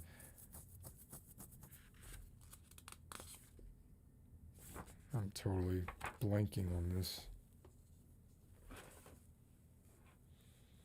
This is the problem with audiobooks. Oh, of course, called Gender in Our Brains. It's pretty fascinating. So it kind of starts with, my personal opinion is that we do a lot of passing the buck. And this isn't just my opinion, lots of people's opinion. We do a lot of passing the buck when it comes to, I can do no different because these are the synapses that I have. These are the things that are firing in my brain. This is how I was born. This is how I was raised. I have no agency in these decisions. I was molded this way by society. All of these excuses that generally allow us to get away with who those excuses benefit are obviously the status quo, generally white males, because the rules that are in place to protect or sort of allow men to get out of these sort of things. I mean, up until very recently, right? If you were married to someone, essentially, if a man was married to a woman, the woman essentially had no rights. Only the man, had rights, and the woman was considered property. And what we're talking about now is more things like, a woman's brain is, and when I say woman, I mean, and this is where actually it falls apart right there. Like, what's a woman's brain? Is a woman's brain a brain housed by someone who has the XX chromosome, who's an XX chromosomal biological woman, right? Because there are plenty of people, there are plenty of XY, chromosomally XY people who are women. And I don't mean like who present as men and say they are women, although that is a perfectly valid way of presenting your own gender identity. I'm talking about like who present via their gonads, via their appearance and height and strength, everything that is generally sort of stereotypically associated with female, they can be XY and still present that way. So what's the criteria that we're even saying to say like this is a female brain and this is a male brain, right? But the sort of the place that we're starting from way back is female brains hardwired for empathy, male brains are hardwired for understanding spatial awareness and building things, and women are good with people and men are good with things, and women like the color pink because what was it? Oh yeah, because way back in olden days, they're gathering role in the hunter-gatherer duality of man and woman in caveman times, they needed to be able to identify berries. So they prefer pink, whereas men prefer blue because as the hunter in that hunter-gatherer paradigm, they need to be more attuned to the horizon and the sky and not so much the berries. Like, why wouldn't, I don't, it doesn't, wouldn't, why pink? Like, it doesn't even make sense. Even if you took that as true, it doesn't make sense. So yeah, describing a brain as male means to a lot of people the same as describing the brain of a man. And if you attribute characteristics to a male brain, these then get added to the world's cognitive schema of what is a man, right? And they become part of stereotypical profiling of what it is to be a man. And the same, of course, goes for women. But you don't have to be male to have a male brain. You don't have to be female to have a female brain. And these distinctions are important because, in the words of Gina Rippin, when it comes to gender study, when it comes to any scientific enterprise, words matter. Even words like significant, like the word significant means something very different in statistical analysis than it does in everyday parlance.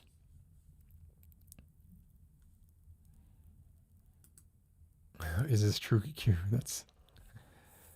Oh boy. Yeah, Pavi, I think this is the point, right? Like, brains, why are we saying like this is a male brain, this is a female brain? Going back to that old canard of, oh, well, we filled the skulls of 20 dead women with buckshot and the skulls of 20 dead men with buckshot. And we found that on average, the volume of men's brains were 10% larger. Right, yeah. And their bodies were probably 10% larger. And we all know that, this is probably erroneous too, but brain size doesn't really mean anything.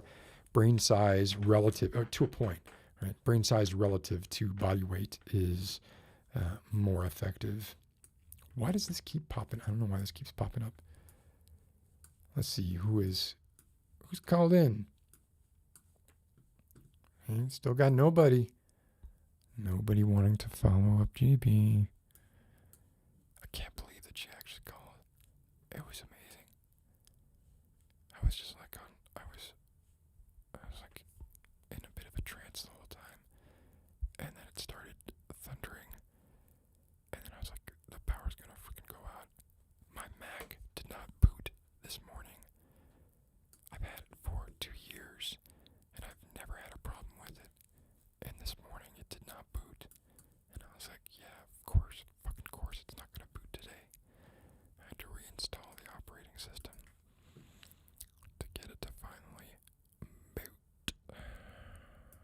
Fucking sucks.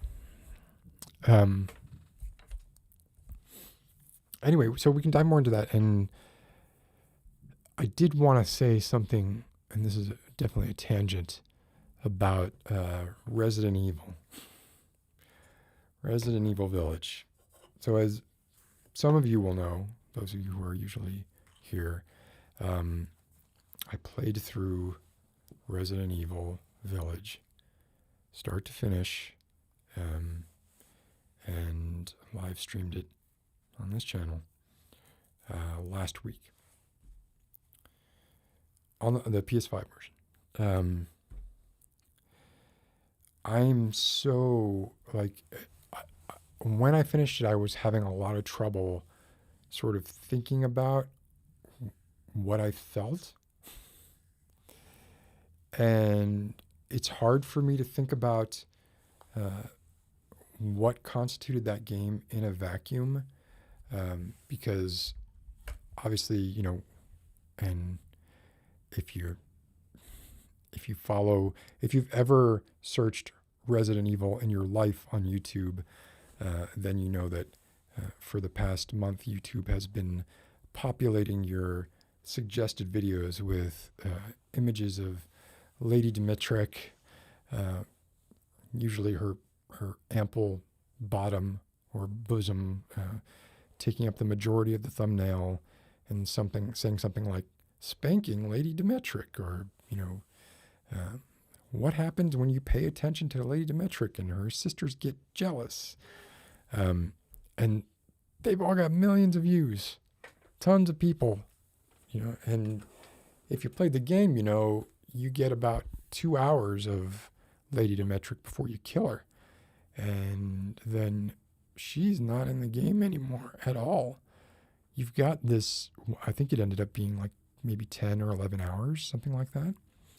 You're in this village. It's a hub and spoke model, with the village itself being the hub and the spokes being the different bosses.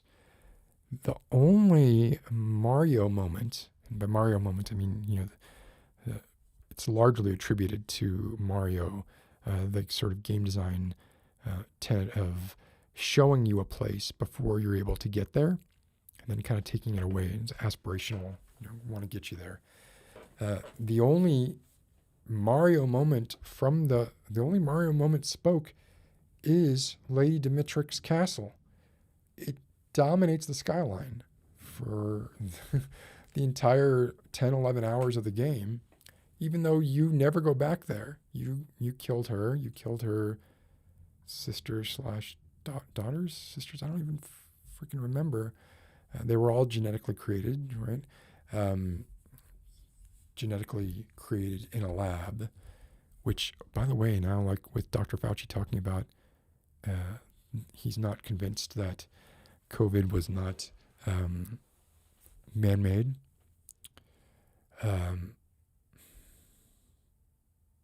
That would be super interesting if that ends up being true. Unfortunately, it would echo like a lot of the conspiracy talking points. But a stopped clock can be right twice a day.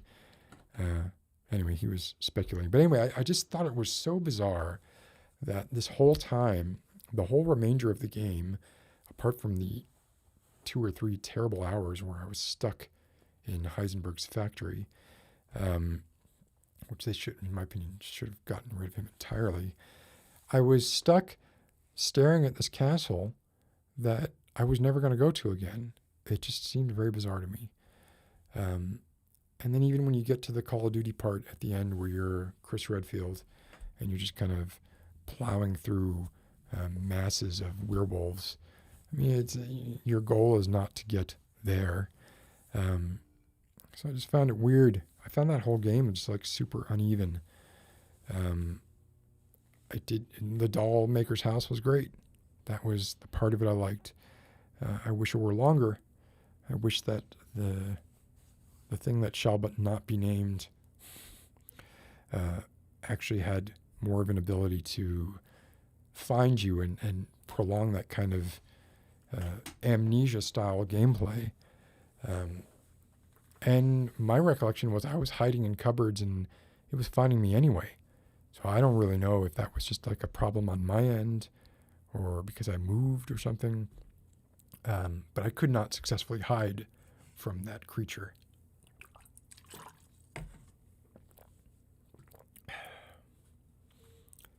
Let's see what people are saying.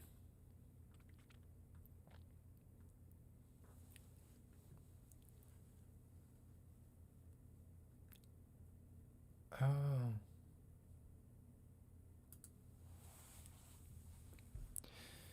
Yeah.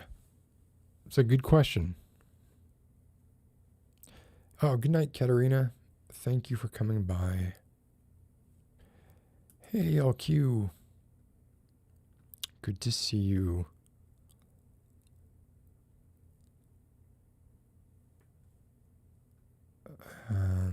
What? I'm reading stuff here. Grace, good to see you, Grace. This is probably true. Like they realized too late what they had. Oh, Utrecht. We have a lot of people coming by late. It's good to see all of you. I think what I'm going to do is take a quick bio break. Call in to talk or mail in to talk so we can keep the conversation going. Again, it's Parasocial Relationships, Gender Identity, Death. Oh, the other book that I read during the past 2 weeks was a book called The Schopenhauer Cure, which did not do what I was expecting it to do. It was not as advertised.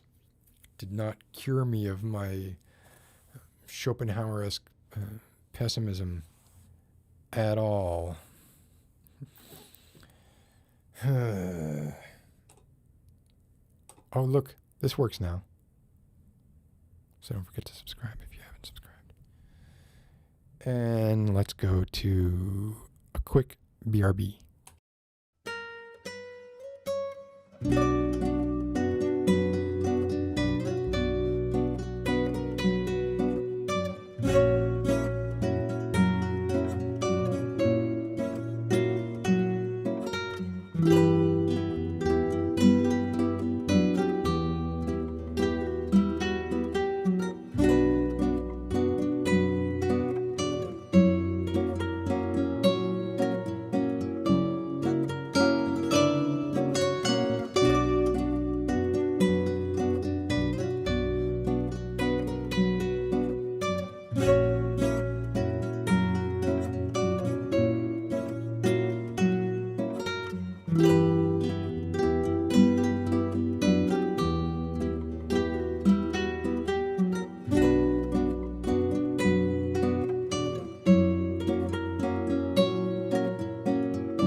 Okay, guess what?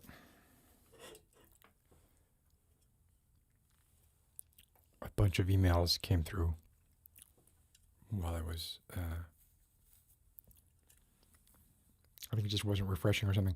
I'm actually surprised the stream is still up,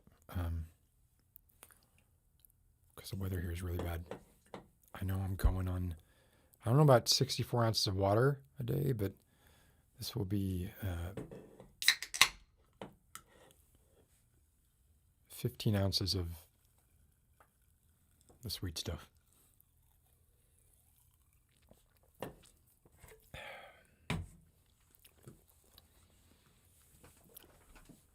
So yeah, I actually just sent the link to a bunch of people.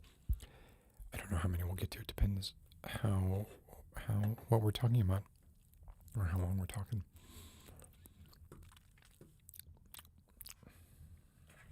I know that's here.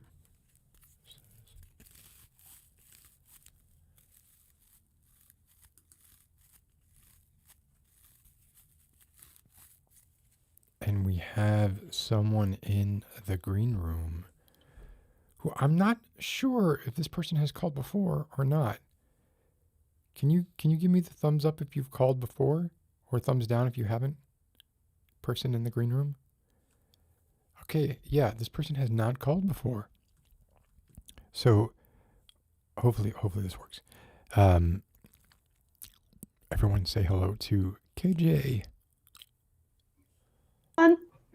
KJ, how are you doing? I think I can hear you. Let's see. Can anyone hear? Yes, I can hear you. Yes. But I'm only getting half your face. I don't know if you can recenter. Oh, sorry. Camera's kind of bad. Hang on. Position. The lag is terrible. Here we go. Here we go. Yeah, that's better. You look like you're in an office of some kind. I am presently in an office, yes. I have some time before my second job starts. So I clean for a podiatry firm. Wow. And that's your second job? Yeah. Can you say what your first job is? Try one more time. My second job. I work a full-time job like 6 a.m. to 3, and this is my second gig. So how many hours do you work a day? It varies. I want to say about 12. Jesus Christ. Is that 5 days a week? Yeah. Thankfully, the weekends are all mine. You got to draw a line in the sand somewhere. Otherwise, I'd go crazy. That's still 60 hours a week, though. That's nuts. Lots of sleep, lots. I try to anyway. I would imagine your weekends are pretty much like, leave me alone. The husband just pokes me with a stick and says, "Hey, you got to do something." Fine. Well, you did something all week. But still, one cannot live by ASMR and sleep alone. You still got to see people when you can. So you're in a podiatrist's office. I see. It kind of looks like an ASMR set there. I see you have like an. I know. I started listening in, and I figured, if an ASMR artist got in here, they would have some fun making some videos. Because there's lots of props, lots of setting. I bet you the sound probably isn't great though. But so you're wearing a mask. Are there other people there, or is this? Presently, no. It's just I just had a little dose of a caffeine, so I have a niacin rush, a B vitamin rush. So just self-conscious about being so red. Oh, okay. Well, yeah. I get the same thing from niacin. I have to take it in. There's a way that you take it that to avoid the niacin rush, either like rose hips or something. I don't know what it was. There's something else that you can put in it that stops you from getting the niacin rush. But so, how are you doing? What would you like to talk about tonight? Or let's see. I'm good with either gender relationships or the paranormal. The other one. Excuse me. Parasocial. Parasocial. Forgive me. Yes. Parasocial. It's like, which one are you most engaged to, or if because I know I've had experiences in both. Both have yielded mixed results, and especially the parasocial. Well, let's focus on that then. if you've had a parasocial experience. I have, yes. Obviously, weirdly enough, from the other side of the coin. The other side being, I'm not sure which side. It's like the viewer having the creator become obsessed. Oh, yeah. Well, that happens. Yeah, it's like, I think it came with a mixed bag. The person in question is very much a shut-in, and I think just having a little bit more interaction than they're normally used to, because I'm too nice. I've been told 1,000 times I would give the shirt off my back to someone, and it's bitten me in the foot too many times. But this person stalked me for a time, and he didn't understand what boundaries were. Even when I told him, I appreciate this, but you need to leave. I have a relationship, and you're interfering with aspects of my life. So feel free to tell me that I'm overstepping here, or at any point where if I'm asking for too much information. I just have a couple questions. So this started as someone that you were on some platform, and we don't even have to say what platform or whatever, but some platform you were a viewer of theirs. Yes. And you enjoyed whatever it was that this person did. So you were a frequent viewer, or, enough that they noticed that they took notice of you. A frequent viewer.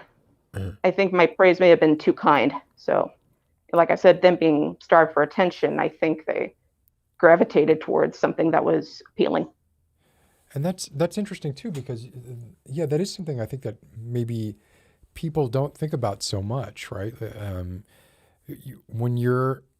If you're creating content, you can do that in a vacuum, right?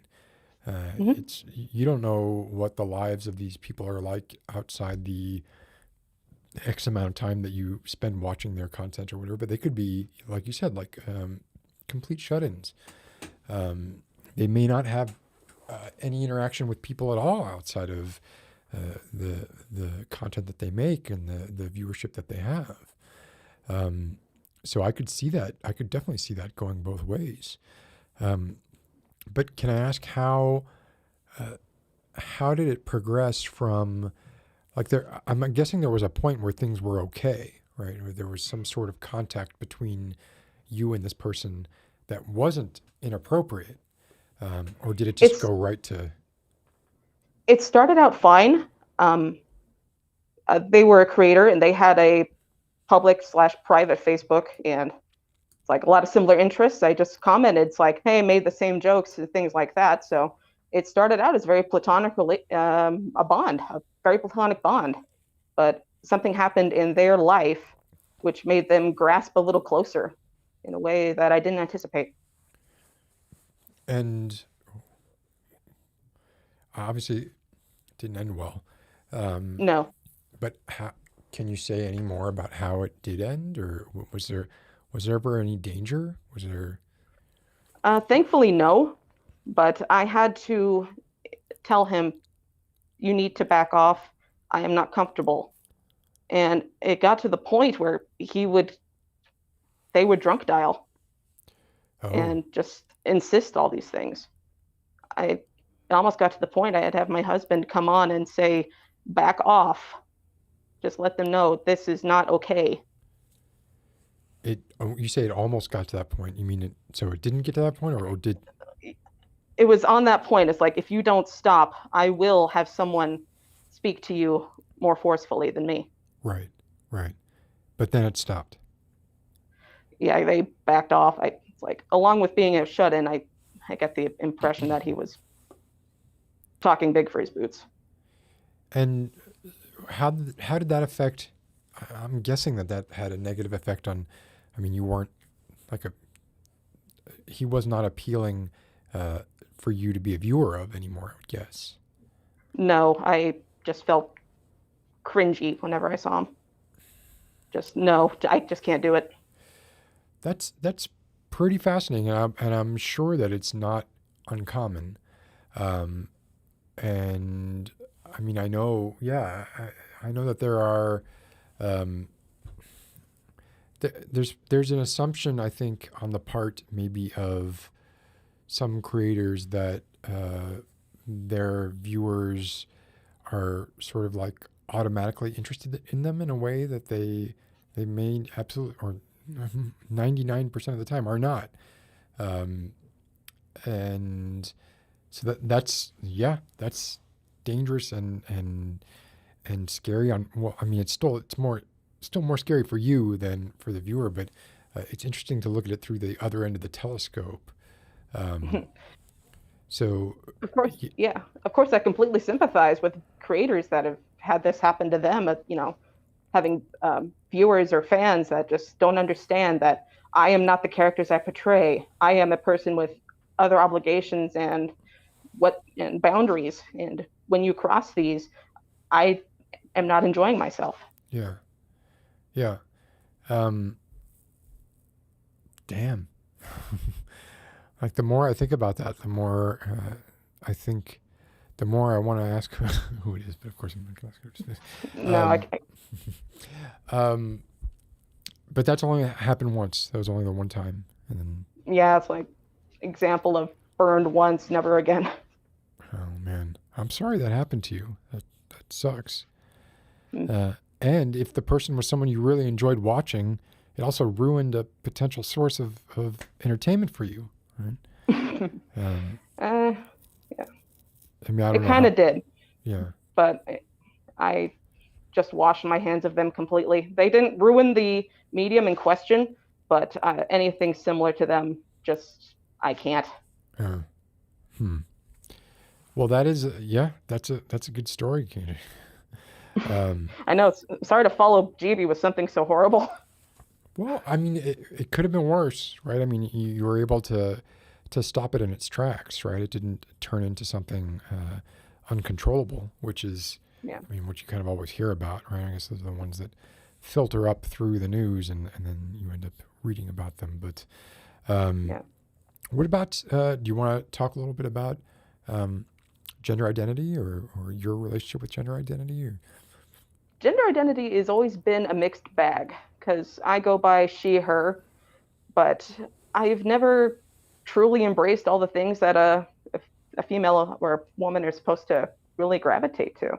It's like, it's hard to have all these influences or products, I guess, just forced upon you to say, this is what you should be. And I just look at that and figure, no. I've always figured like, no, my gender, what falls between, my legs does not define how I should be perceived or valued. Like why should that have any bearing at all? Like it's something that obviously like we've lived with for our entire existence, right? So it's really hard to be objective about, but I feel like if you try to be really objective about it, it's like, what is it about that first of all would make things inherently different? And why would you just automatically kind of say, well, it's either X or Y, right? And I don't mean that X or Y are probably not the right. It's either A or B. Yeah. It can't be a little of column A, a little of column B. Why do we have to think of it as like just two containers and not just sort of this, I mean, what people are now, I think, waking up to or coming to accept is that it's more of it's a continuum, it's a spectrum, right? So I often felt the same, right? Like I never, ever, like I could not stand sports, there was very little about what was generally considered masculine that I gravitated towards. And, you face consequences for that, right? Especially, depending on your age and where you live and what kind of friends you have and what kind of support you have, they can be much worse consequences. I got off pretty light considering. I know, I'd hate to consider. It's like if you didn't say somewhere in the Southeast or the Southwest, it's like if you were not a diehard football fan and you hunted, they would assume you were the village freak or assume the worst and persecute you. Right, or outside the U.S. at all, right, where you would Indeed. literally be religiously condemned to death, even for what it is that you're. So, yeah, I sympathize with all that. But you go by she, her. I do. But there have been times in your life where you've sort of questioned that, or it just hasn't necessarily felt like this is definitely the way it is, or you've thought about it before, you've wrestled with it. I have. Yeah. As you can see, it's like I have long hair, but I wear a beanie. I have no nothing stereotypically female aside from anatomy. But like my interests are very much as neutral as you can get. But everyone else just like, oh, put on a dress, and they just think of like it's a big thing when I do. It's like, not so much. No. I've always been more tomboy. Maybe it's just the result of living mostly with older brothers and men, but other than that, maybe it's the tomboy effect, or just no real desire to put on the makeup and do the female dance. So there's a couple things that you mentioned there that are interesting. There's a school of thought that says that if you have tomboy inclinations, that this is actually like a neurochemical, this is a physiological brain difference between you and someone who isn't that way. And there's a school of thought that says that, well, if you were raised with a bunch of, you said your siblings were all male, is that correct? Yes. And so if you were raised in a kind of environment where that's what was going on all the time and you wanted to belong, even if it was reluctant at first, right, your neural pathways might have been rewritten after sort of engaging this activity over and over again, or, you just would have been, that's what you just wanted to do because it's just what you wanted to do. And it wasn't a matter of either I mean, I guess it has to be a matter of one of those things, or like some balance of those things, right? Like a little bit of each. But I don't know, it's weird to think about, because it's hard to know, it's just hard to know what the truth is, right? I know. It's like, I'm forced to assume in my case, I'm sure it's different for everyone else's, a mixture of being very much nature and nurture, however much you pay into that. But I really do wonder for people that have just been set with that very typical mother or father role and just completely went the opposite direction of what's expected. It's like, where does it manifest? I have no clue. Can you do me a favor, KJ? Is there any chance you could pan around the room? Absolutely. I had a feeling you'd want that. Let's see. We got foot orientation. The metatarsals. Forgive my terrible camera work. Can a little more. I'm going to capture this to use in an intro. Another Edward Prince explores your feet. Yeah. Oh God, no, that'd be a really bad idea. Here we go. Analysis of walking in someone else's shoes and then just quit comparing your experience to others. Everyone has their own thing, you arrogant jerk. What is that? Over to the right there looked like there was a framed needlepoint sort of feel-good phrases. Is that? Just exam room flash. This doctor's office is in a retiree neighborhood. I'm a Phoenician as well. I'm in Arizona, so I'm right in the Sun City retirement area. Oh. So a lot of the stuff on the wall is very feel-goody, baby boomer meme stuff. Mom ain't happy, ain't nobody happy. Yeah, bad decisions make good stories. We'll always be friends because you know too much. A lot of them are, expected. The only difference between this place and what does that one say? The only difference between this place and the Titanic is the Titanic had a band. Oh, that's pretty good. Well, KJ, I'm sorry that you had that experience, and I'm also glad that you called because this is your first time callers. I love that. I know, it's like I got brave one night. It's like, you know what? If he was really serious about this is the last time I'm going to do a show. It's like, oh crap, I would regret if I never did. Oh, So I'm well, glad it was just a joke, but yay, I'm glad I did.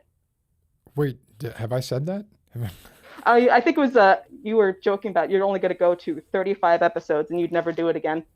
It's like, oh crap, if I don't call in, I'll regret this. Yeah, that was definitely a joke. It's 50. 50. Gotcha. I'll make a note. Yeah. All right. Well, thank you for calling in, KJ. Do you have any questions or anything you wanted to ask? No, not really. It's like I've just been a fan of your work, and of course, upper better was the line of my summer when I first discovered you from your evidence hall vid. I love that one. A danger to yourself and others. Oh, but I'm not sure what you're saying when you say uppers. You made a reference. There was a joke you made about what's it? An upper decker. Carruthers made a reference to an upper better. I died laughing. Like, where the hell did he get that? What was it? Was it a bunk bed? I don't recall this. Oh, in Evidence Hall, spoiler alert for people who haven't seen it yet. Carruthers was talking about what happens sometimes in hotel rooms and what you'd expect to find is an upper decker in the toilet when you're called in for a bad smell, but instead you find waste on the bed. Yes. Okay. Sorry. I love that joke. Forgive me. That sounds about like my level of humor. There's some scatological references in the last one as well. I watched it. I was a fan. All right. Thank you so much for calling in, KJ. I appreciate it. Definitely. This was a pleasure. Thank you for having me, Scott. Yeah. Bye. You too. Don't work too hard. We'll see. All right. Night. Night. All right, that was cool. Now, I'm doing these in order that they came in. So I'm hoping that, well, let's just, okay. You know him. I'm just going to bring in. It's PG. So quite the introduction. Yeah, you know him. You know him. That's it. What was that you just drank there? That is diet tonic water. We are going Isn't tonic water tonic water is just quinine and pretty much, yeah, it's just water and quinine, and then this has got some sort of sweetener to replace the sugar in it. Probably aspartame, something like that. I guess I thought I didn't know tonic water had sweetener in it. Yeah, it's usually just like cane sugar. Yeah. How because are you quinine on its own is pretty intense. But it's good for you, right? If you've got, it keeps the parasites away, supposedly. You look like you're calling from a different place than I remember last time. I am, yeah. So I'm off campus now, graduating at the end of the month. I've just got a few more things to finish up, but they kick us off campus a bit early. How'd you do? I think I did good. I'm going to graduate, so that's all you can ask for. And do you have a internship lined up or anything that you're looking at? I have a couple jobs I'm going to be applying for, some in the brewing industry. What's probably the easiest to get right now is they need people to actually run all the COVID tests that are being done. And that's still happening at a pretty high volume. Huh. What is can I ask what your degree is again? So biology, I have a molecular cellular concentration. So when you go in for, say, an interview for a lab, I'm guessing that the lab's not there just to run COVID tests, right? That's just that's the job they're doing at that moment, right? Right. So what they'd be looking for essentially is they'd say, because they're going to be looking for people to run these tests, even though they may hire for other positions, it's 99% sure that right now, if they're looking to hire people to run these tests. And so what they're going to be looking for is, do you have any experience with PCR? Which I do. And so that would be the main selling point. Polymerase chain reactions, is that? Right, polymerase chain reaction. Right. Yeah. I didn't get the pronunciation right. So they would just ask you that, right? Would they not throw you into the situation and say, let's see you do it? No, because the actual procedures for running the test for COVID are going to be slightly different. There's sort of PCR is like many things where there's the generalized foundation of it, but then specific sites will have specific ways and specific procedures to doing it. Like the stuff that I've run, there was never Q-tips involved. And so doing PCR from a Q-tip, obviously there's an additional step there in terms of getting the DNA and RNA off the actual Q-tip. And so they would train you up in terms of doing things the way they want things done. They just want to know that you understand the methodology behind PCR. And so are you reasonably confident that so you're going to graduate, wait a minute, it's May. What? Right. So when are you going to graduate? So it should be in a few days. Yeah. Oh, okay. So, yeah. And are you looking to like start work as soon as possible, or you want to like take some time? Yeah, I mean, you got to pay the bills. Yeah. I do have I thought you had a living situation. Yeah, but you gotta start building that credit up. Yeah. I've got a living situation worked out, which is where I am now, and that's probably where I'm going to be for quite some time. But it's just really any job I can get, and then moving from there, basically. And did you want to talk about gender identity and or parasocial relationships?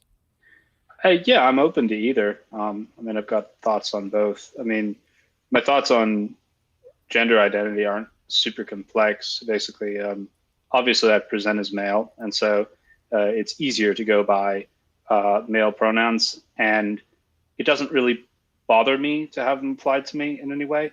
But my views on gender are essentially that, in my mind, it's sort of a worthless concept. I don't really know what being a guy versus being a girl, what that is supposed to feel like. There's nothing tangible for me to latch onto there. And so I've never really struggled with it because I've never really thought of it as a thing that really applies to me or that I need to worry about. You know? And perhaps that's speaking from a position of privilege. Yeah, it is. I think it probably is, but that's, I mean, you can't help how you were born, right? So, I mean, yeah, it's generally not, you and I are generally not the ones who are bearing the brunt of the resistance to change or the resistance to accept this new reality. In fact, we're lumped in with the people who are resisting the change, right? Right. So, which many of us are not, right? Actually resistant to the change, but a lot of us are, right? So, yeah. So how about have you ever been in or been a part of in some way a parasocial relationship? I mean, so my view of parasocial relationships is that essentially any interaction where you have a creator producing their own content online and you are engaging with that content is a parasocial relationship. The concept I wanted to bring up, which I'm sure chat will enjoy, is the idea of a VTuber. Are you familiar with that? Yes. Well, so I think it's interesting there that they've found a way around the parasocial relationship in that if somebody becomes overly attached to a fictional character, that's not really much of an issue. And yet they still get all of the benefits and allure that comes with traditional parasocial relationships.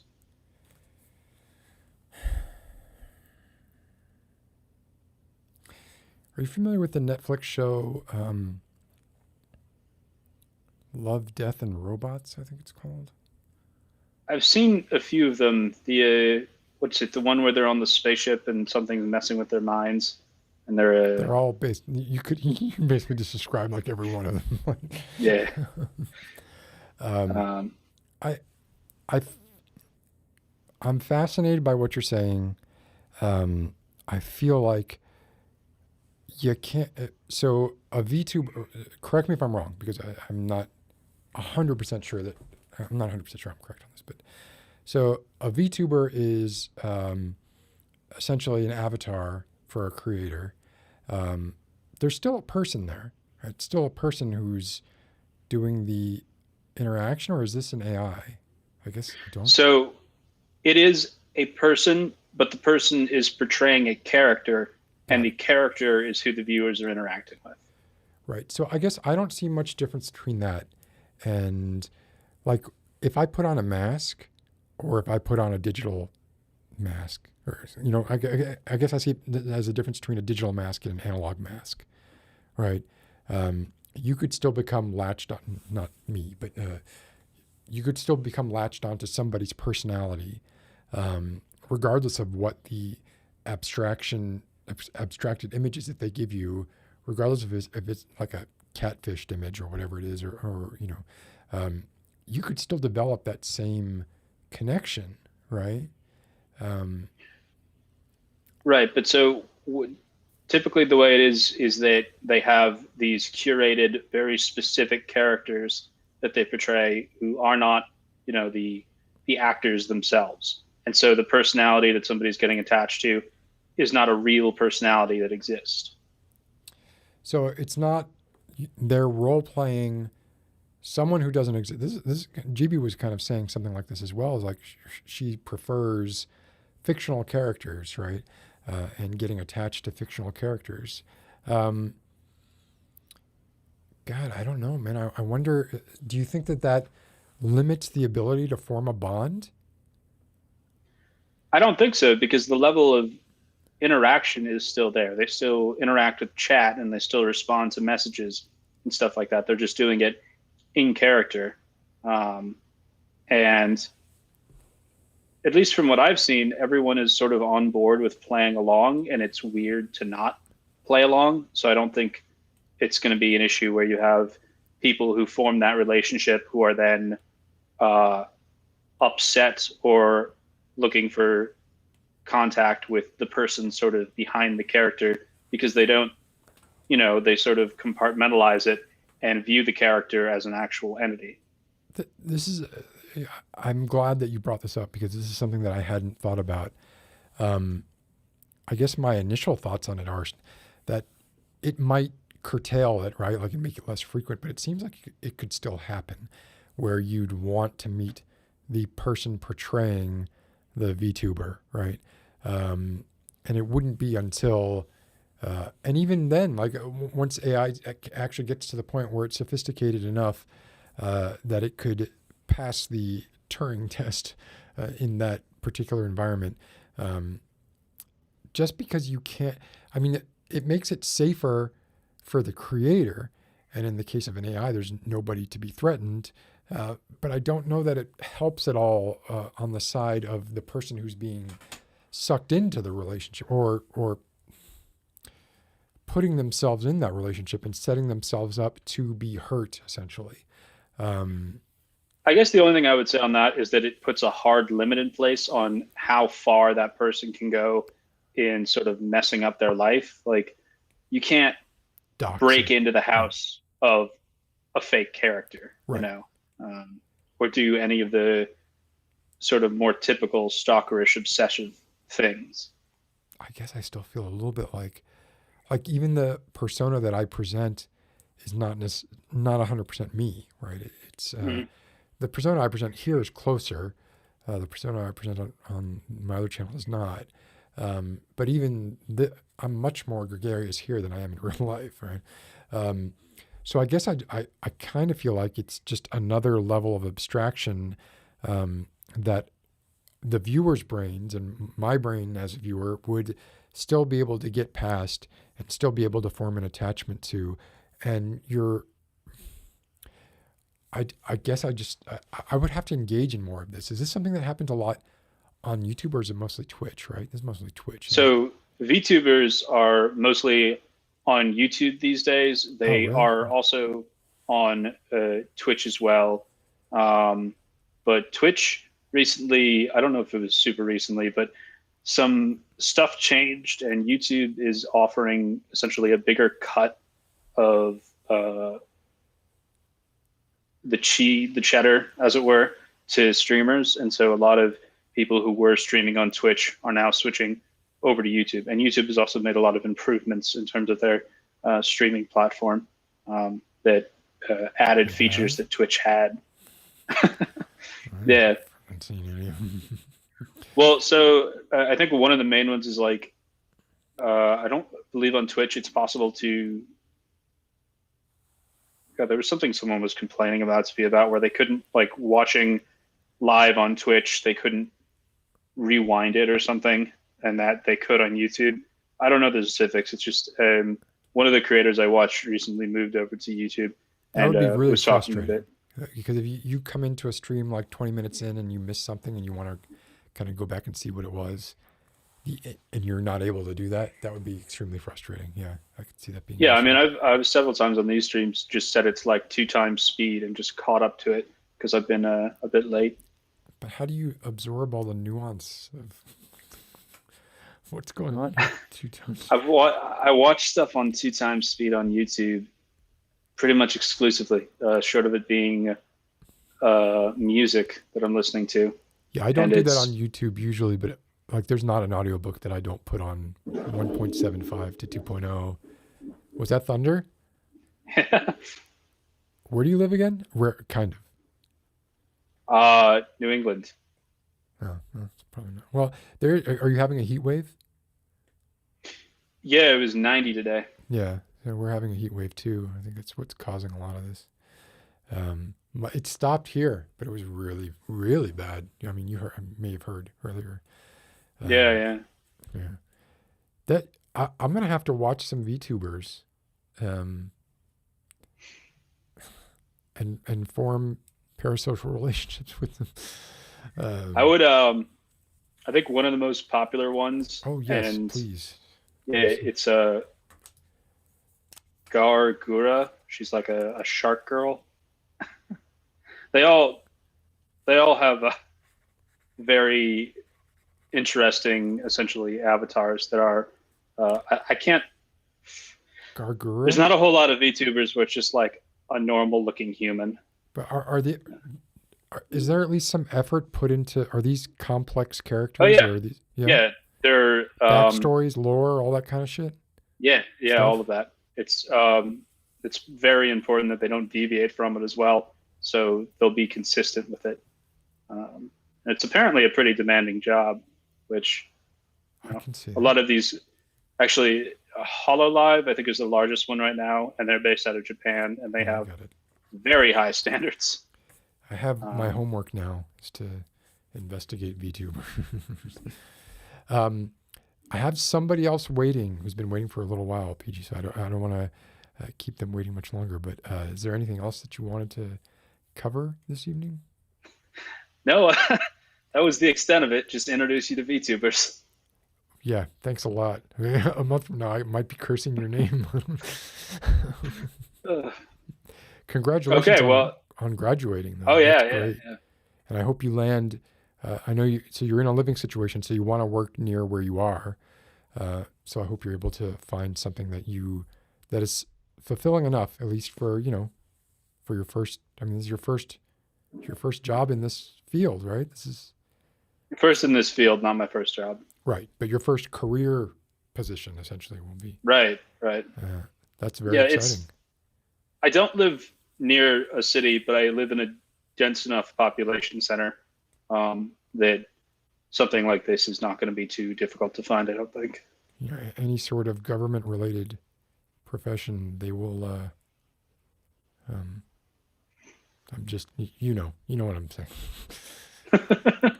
Yeah. Just be careful. That's all. That was a funny thing I was reading, is that all these government agencies are having trouble finding qualified professionals because they're all testing out.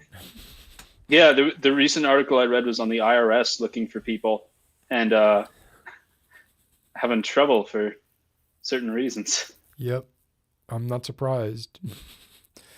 Well, I mean, at least wait till you get hired, and then. Yeah, that's true. That'll be an interview question for me. All right. Thank you so much, PG, and good luck. I'm sure I'll talk to you again soon. It's always a pleasure. Thanks. All right. Have a good night. Bye.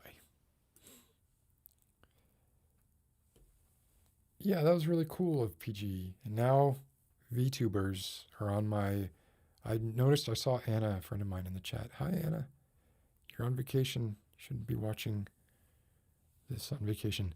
In the green room now. Somebody new, right? You are new.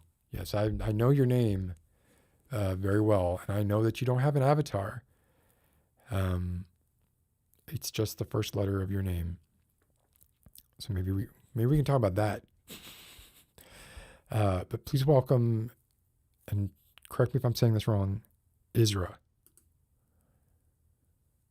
Isra, is that correct?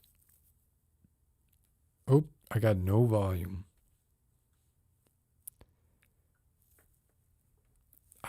We will wait. Oh. Here we are. Oh, but now I hear me very loud. Like a moment later. Do you have headphones? Yeah. Awesome. That's so bizarre. Echo. Oh, too late. All right, how about now? Can I hear you Gosh, now? I'm really pixelated. You are really pixelated. And I'm too pixely. I've got too many pixels. I could use... Oh, it got better there. Well, no, it got worse. If you don't move, I think the delta between frames is such that the compression doesn't... There you go. So, Isra Khan, is that right? I mean, I don't know. Yeah, that's correct. I don't know if I should call in through my phone, because this is my computer, and my Wi-Fi this is kind of okay. sucks because I live in the middle of nowhere. Could you Sure. move a little to your right, or move your camera a little? You're getting kind of the left side of you cut off a little bit. There you go. Perfect. Good. Perfect. So how are you doing? It's nice to meet you. You as well. Yes, and I had a feeling that you were going to talk about my avatar, so I quickly changed it before I. Oh, you have one now? I think so. I have to go up and look. I don't see it in the... Did you chat this evening? What's your avatar? No, it's just an It's just eye. me and my. Oh, well, it's me and my dog. Unless you literally changed it since making this comment. Sometimes it takes a few minutes, right, to resolve. Or this could be Ecamm doing some weird stuff again. It could be. Yeah, Ecamm doesn't do... someone is mentioning that they saw multiple instruments in your background. I saw what looked like a stringed instrument. I don't know if it was a guitar or a lute or something, but was there more than one? Are you a musician? Yeah, I am kind of on the side. It's just a regular acoustic electric guitar, a Taylor, and then A Taylor? I have I have a didgeridoo, and then a bunch of West African hand drums. Oh, anything you could play for us? I don't know. I mean, I'm sensing a lag in my audio and video, so I'm not sure if it's gonna work. To be honest with you, it would work. You don't have to, obviously, if you're tentative about it. But I know I would love to hear some didgeridoo. So the only thing with the didgeridoo is I have 3 dogs, and they absolutely detest it. They will howl and they will bark. So I actually haven't played it in many years, to be honest with you. How about the Taylor? Oh, I can totally play the tailor. I'm not sure if I'm up for it tonight. Unless the group in the chat chanted. But I'm totally open. I'm hearing you're a very talented singer. Maddie is saying that you're stunning. Of course.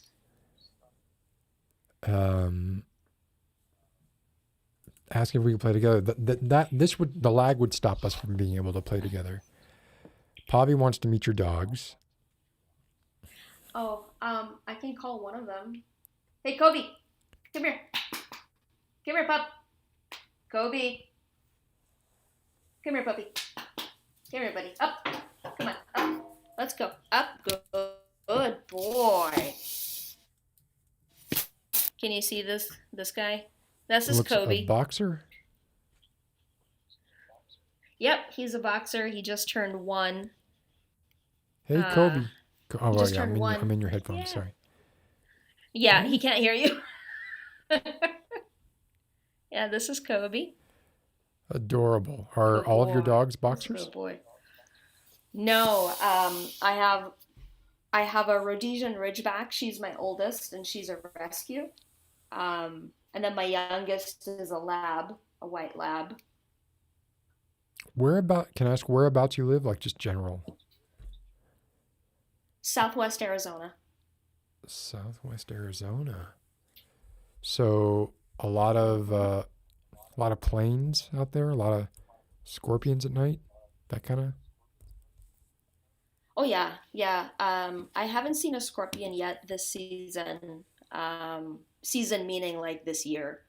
I saw a few when I bought this house. I saw like 2 or 3. Definitely, I hear coyotes out back all the time because my backyard faces east and it's all desert. That must be an awesome view, though. For sure. It's really an awesome view. It's I don't have too much light in my area where I live, so the stars, and with the full moon showing up recently, it's been gorgeous. I mean, I have a full view of Orion and Gemini and Taurus this season. Yeah. A friend of mine who's in chat right now stayed up last night to see the blood moon. Not sure where I think she went to. I don't know if Anna's still on the chat or not, but if she was, she probably fill us in. Oh yeah, see, this is her. All I get is snakes. I need more dangerous creatures to be able to. Oh, good night, Nico. Thank you for coming by. But scorpions, like going out there with ultraviolet flashlights, right? That's like kind of a thing there, isn't it? Yeah, I don't have a problem with scorpions because a friend of mine said, check your shoes. Check your shoes all the time. To make sure one's not like clinging on. You would notice that, wouldn't you? Yeah. They're not like ticks. Well, you got to turn them up. You got to turn them over. Oh, I see what you're saying. I got it. Yeah, before you put. Yeah. Yes. I thought you meant like when you're coming in, one might hitch a ride on top of your shoe. Might look pretty neat. No. Like a hood ornament. Yeah, well, so I don't have problems with scorpions. I mean, if I see one, I'm sorry to anyone who believes differently, but I'll kill it. Like I just will. They have no place around my dogs I think that's either. Totally acceptable. And Anna was in Orange County. I have. Grace is asking me to ask you about the other thing too is. Go ahead. Say I had a close encounter with a western diamondback rattlesnake. Oh, fuck that. A few weeks ago. Yeah, fuck that. Yeah.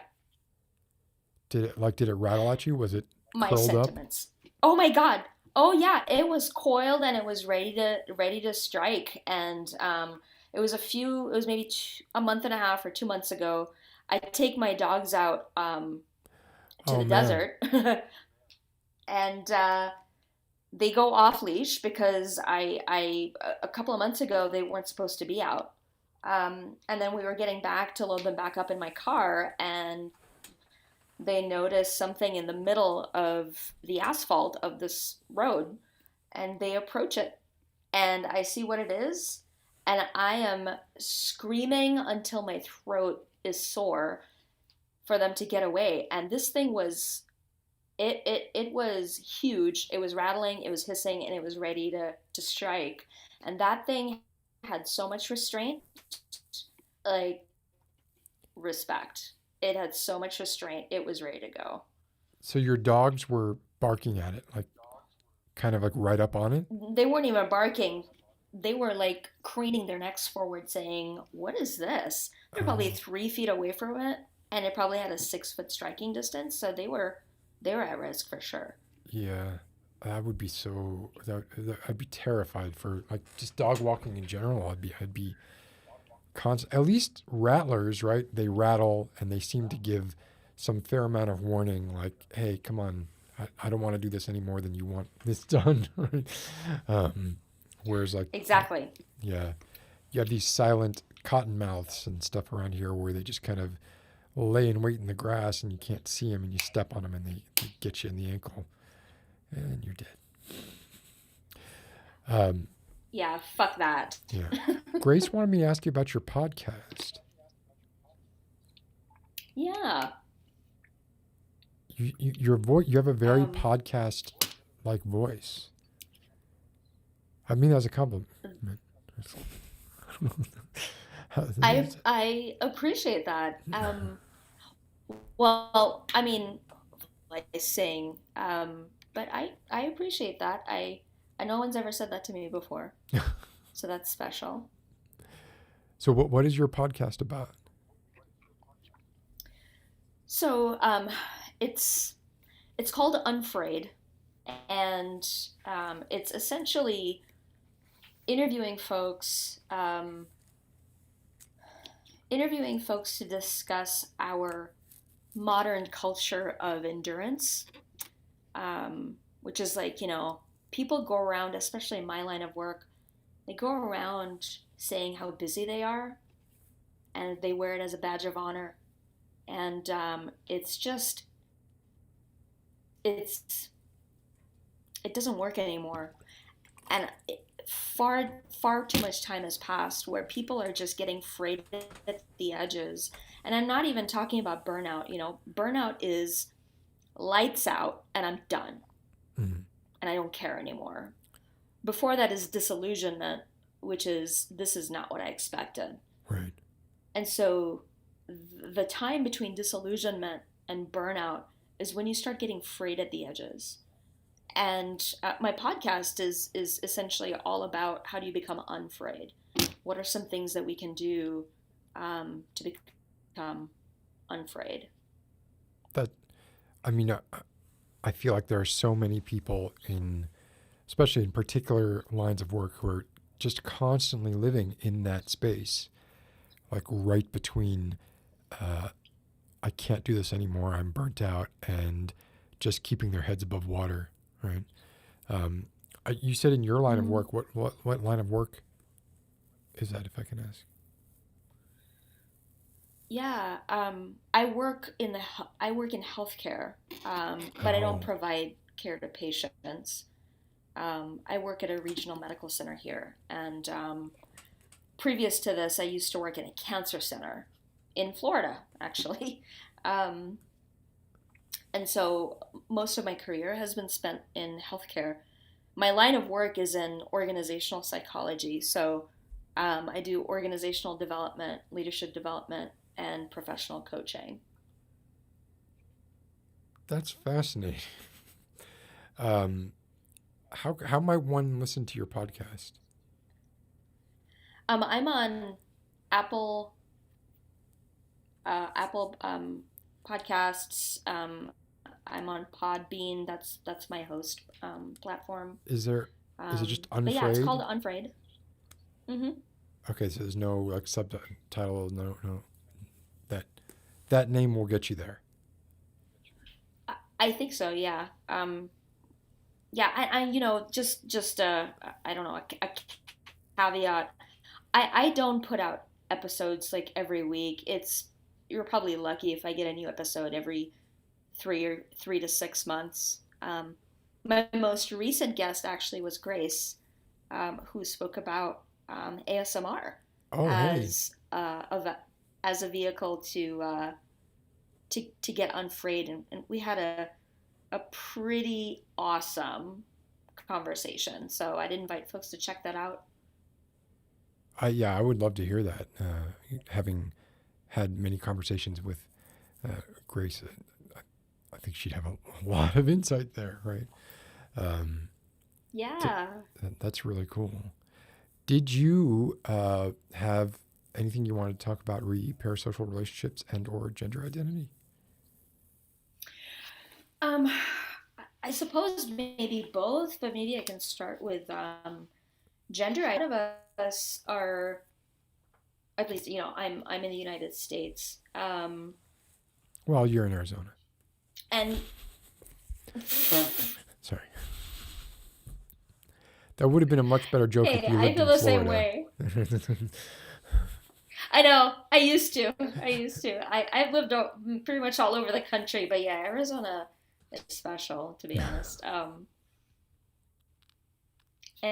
Anyway, I've lived here for like 17 years, and I grew up overseas, so I have a history and a context that brings this gender identity conversation to a wider perspective in my view. And I think people here are quite wrapped up in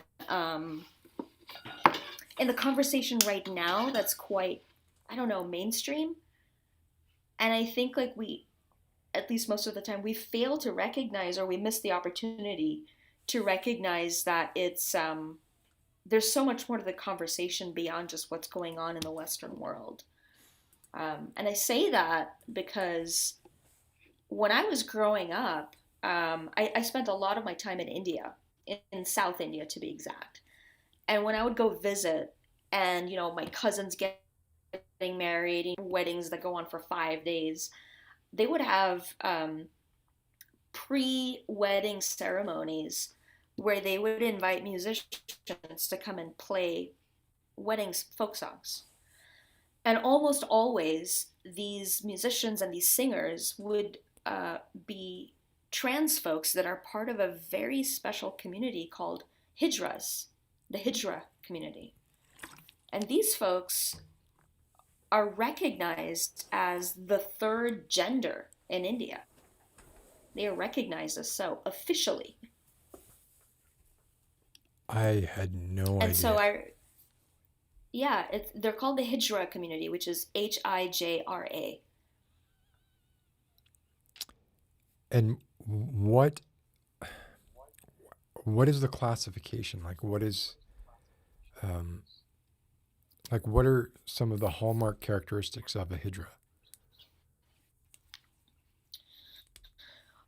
Most often, they are trans women, so assigned male at birth, and men. And they almost always are. They form a community that is their Hijra community, and they're led by gurus, their teachers and their mentors, because more often than not, they're kicked out of their house as soon as they started to display any femininity. They're kicked out, they're disowned, and so they're forced into sex work. Some of them choose sex work, and some of them feel forced into it. Right.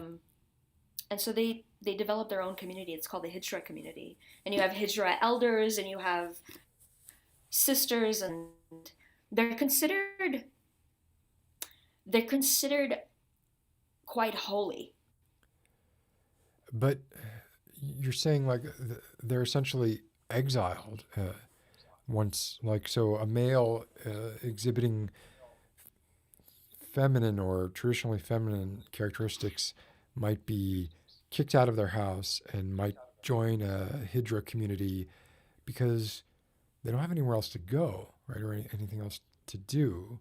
It might not be something that they're doing because they want to do it, right? This is their refuge. It, it it's weird because it feels like it's walking that line between like you can't say it's consent almost, right? It's like this is the best option that they're presented with, and yet it also sounds like you said, like they're treated as holy. How is that? I guess I'm confused about that dichotomy, like between. Yeah, that's interesting. Maybe holy is not the right word. But basically, let's just say that a family recently is celebrating the birth of their grandson, right? And a lot of times families, extended families, live together under one household. So a family celebrating the birth of a grandson, the Hijra community locally will get word that they know that someone in the neighborhood is just celebrating the birth of a baby. They will come to the doorstep of the house, and they will start singing, and they will start chanting prayers. And if you don't pay them, they could just as easily turn it around into a curse. So there's a darkness to it. There's like a don't piss off the hijras because they can get so dark, but they can provide so much blessing at the same time. Wow. Yeah. I'm totally oblivious to this. I need to look it up and read more about it because, I mean, it doesn't sound. Obviously, it does still sound like it's very much a sort of a prejudiced sort of view on non-stereotypical gender-rolled people. I guess I'm wondering how it works the other way, or if it works the other way, if you have women who are exhibiting male characteristics. Do they have a similar refuge, or are they, left out in the cold, sort of?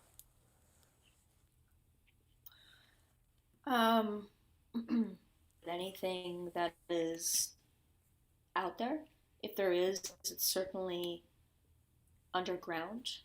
And I identify as a lesbian. And the way in which cis gay men in my culture are treated is very different to how lesbian women who are cis are treated. Very different. They're both shitty, but there's misogyny at work there too, right? Is that? Oh yeah. Yeah. So essentially, it's okay to be a gay man or to be whatever it may not be orientation. It may be physiological. Maybe it's orientation. Maybe it's a blurring of biological sex. That's okay as long as you're still presenting more or less as male. You can join the Hydra. But if you present as female and have any divergence, you're in trouble, right? Or you're in more trouble, I guess, than you would be if it was the other side. Yeah, it's the toxic masculinity and misogyny of it all. If I'm known to, if people know that I identify as a lesbian, I don't present in a traditional lesbian way. I present as quite straight woman. And so when men from my culture might see me with a female partner, they'll have more violence and hatred my partner because they'll say, "Oh, that's the one that stole her from our breeding pool," to put it bluntly. Yeah. The parallels are pretty numerous, right? Like you could even make racial parallels here for a similar kind of thing. Um, it sounds like, I mean, to some extent, it sounds like there are differences, right? And it's, there's a part of me that wants to say, like, it's good that, people have found, or at least for the male presenting side, that they have found some way to turn their rejection from the standard gender normative society there into something. But at the same time, the rampant misogyny there prevents those who present as women, but are not gender normative, and even gender normative is not the right word. They don't have any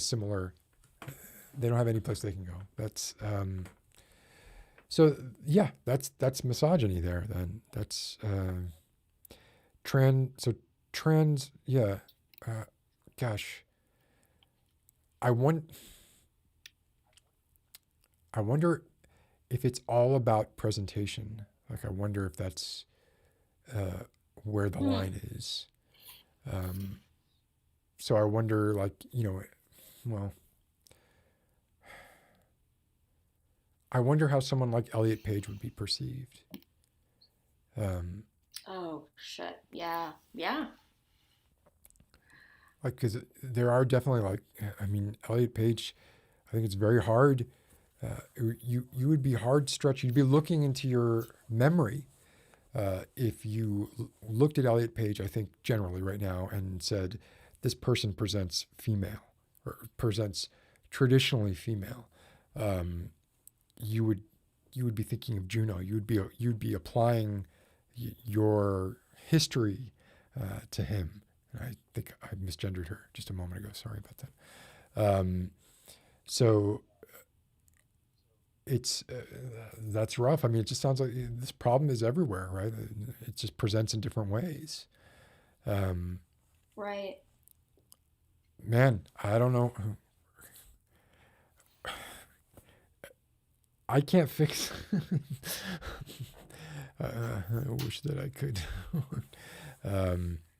But yeah, that sounds horrible. But it's also something I had no idea, and it's an area I want to. Hijra, is it spelled any particular way that? It's Hijra. Okay, that's actually what I put. And Unfraid is the podcast. Do you talk about any of this kind of stuff? Or I guess it's not really the right subject matter, right? Well, I one of my guests 2 episodes ago was a diversity, equity, and inclusion author who I actually had the pleasure of sharing a stage with at a speaker series in Chicago. And we talk about how alone it can feel when you are one of the few, especially in your workplace, and it can really fuel into your sense of belonging and your sense of getting unafraid because you're not seen. That's right. It's not just about workload. Right. That's a super valid point, right? Because yeah, I mean, there's very clearly there is this sort of mindset that is like you wear it as a badge of honor if you put in 80 hours of work that week, and that applies to startups. That applies to like you said, healthcare. I mean, it's all over the place, right? But it's not just a matter of quantity of hours. It's a matter of quality of hours. And if you feel like you don't belong, 8 hours can seem like 12 pretty easily, I would think. So yeah, that's pretty amazing, Israel. I'm floored. I need to look into so many things. And that's one of the reasons I'm glad I feel so blessed to be able to like do this, because there's just so much that I'm ignorant of, but it's nice to be exposed to that stuff and then be able to kind of open my mind, and hopefully we're all opening each other's minds here, which is one of the things that I enjoy too. That's really cool. Yeah, I would probably say is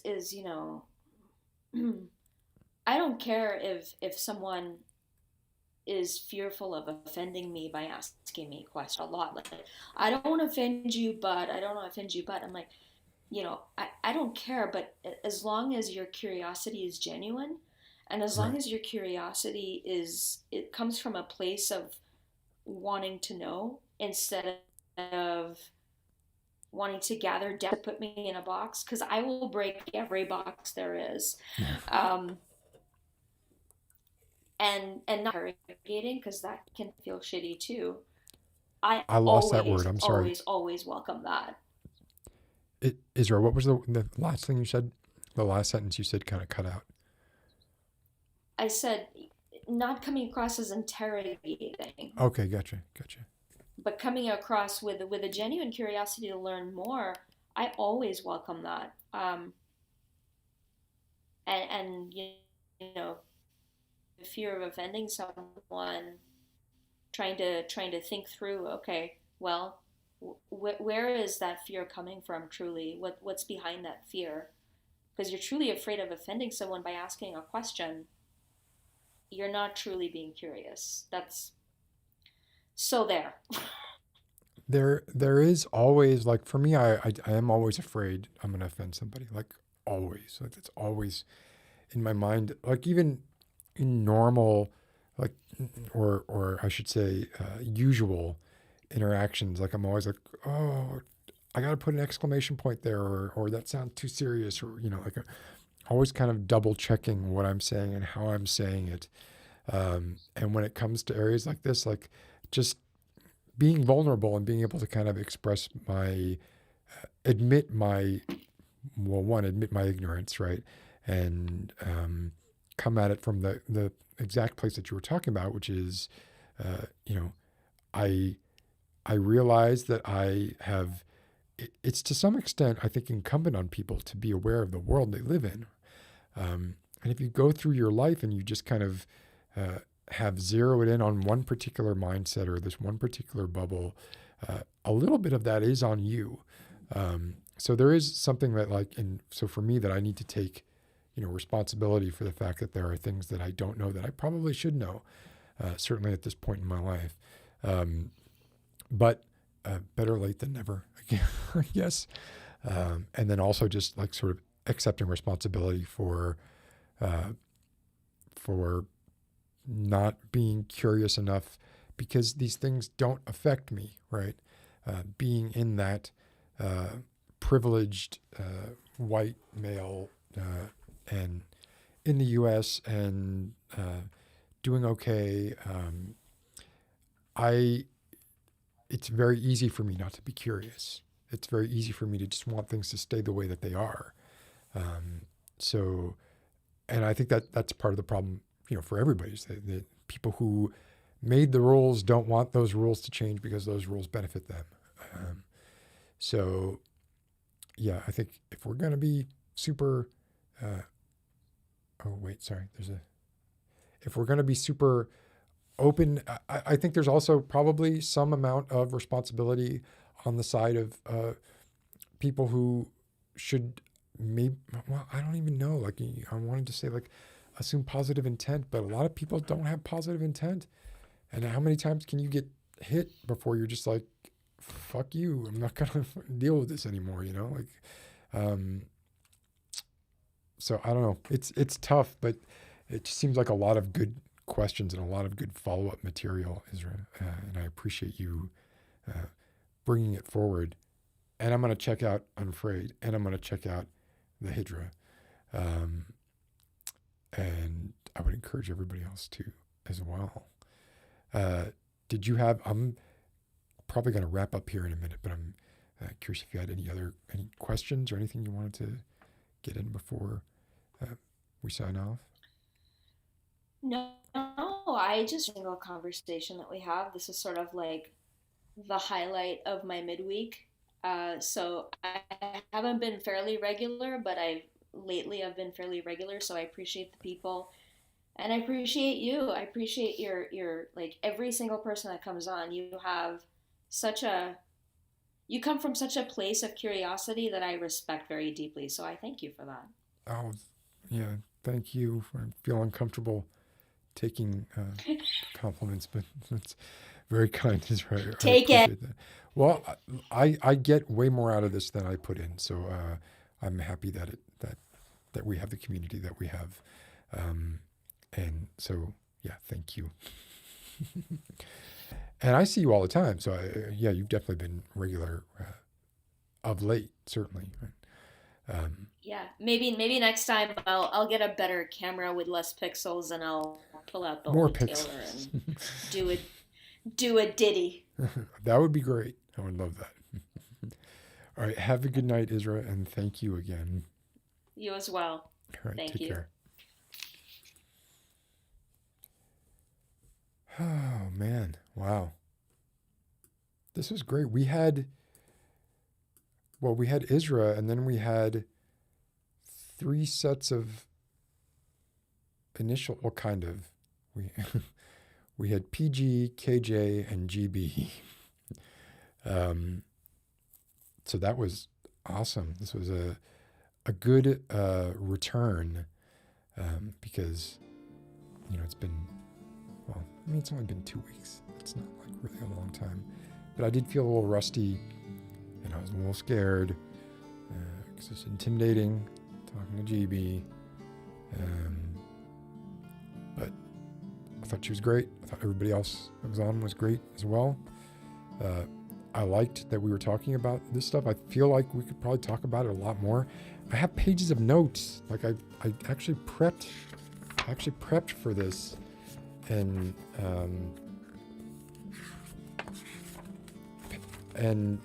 didn't get through them. So maybe this is something we can pick up again next week if people would be interested in that. We'll have to figure that out. But thank you all for coming out again, and I hope to see you all next week. I can't promise another GB. That was it. We just peaked. But thank you all for the part that you all play in for helping us all get here. And I'd love to. There are tons of people I would love to talk to more about this. So yeah, let's pick it up again next week.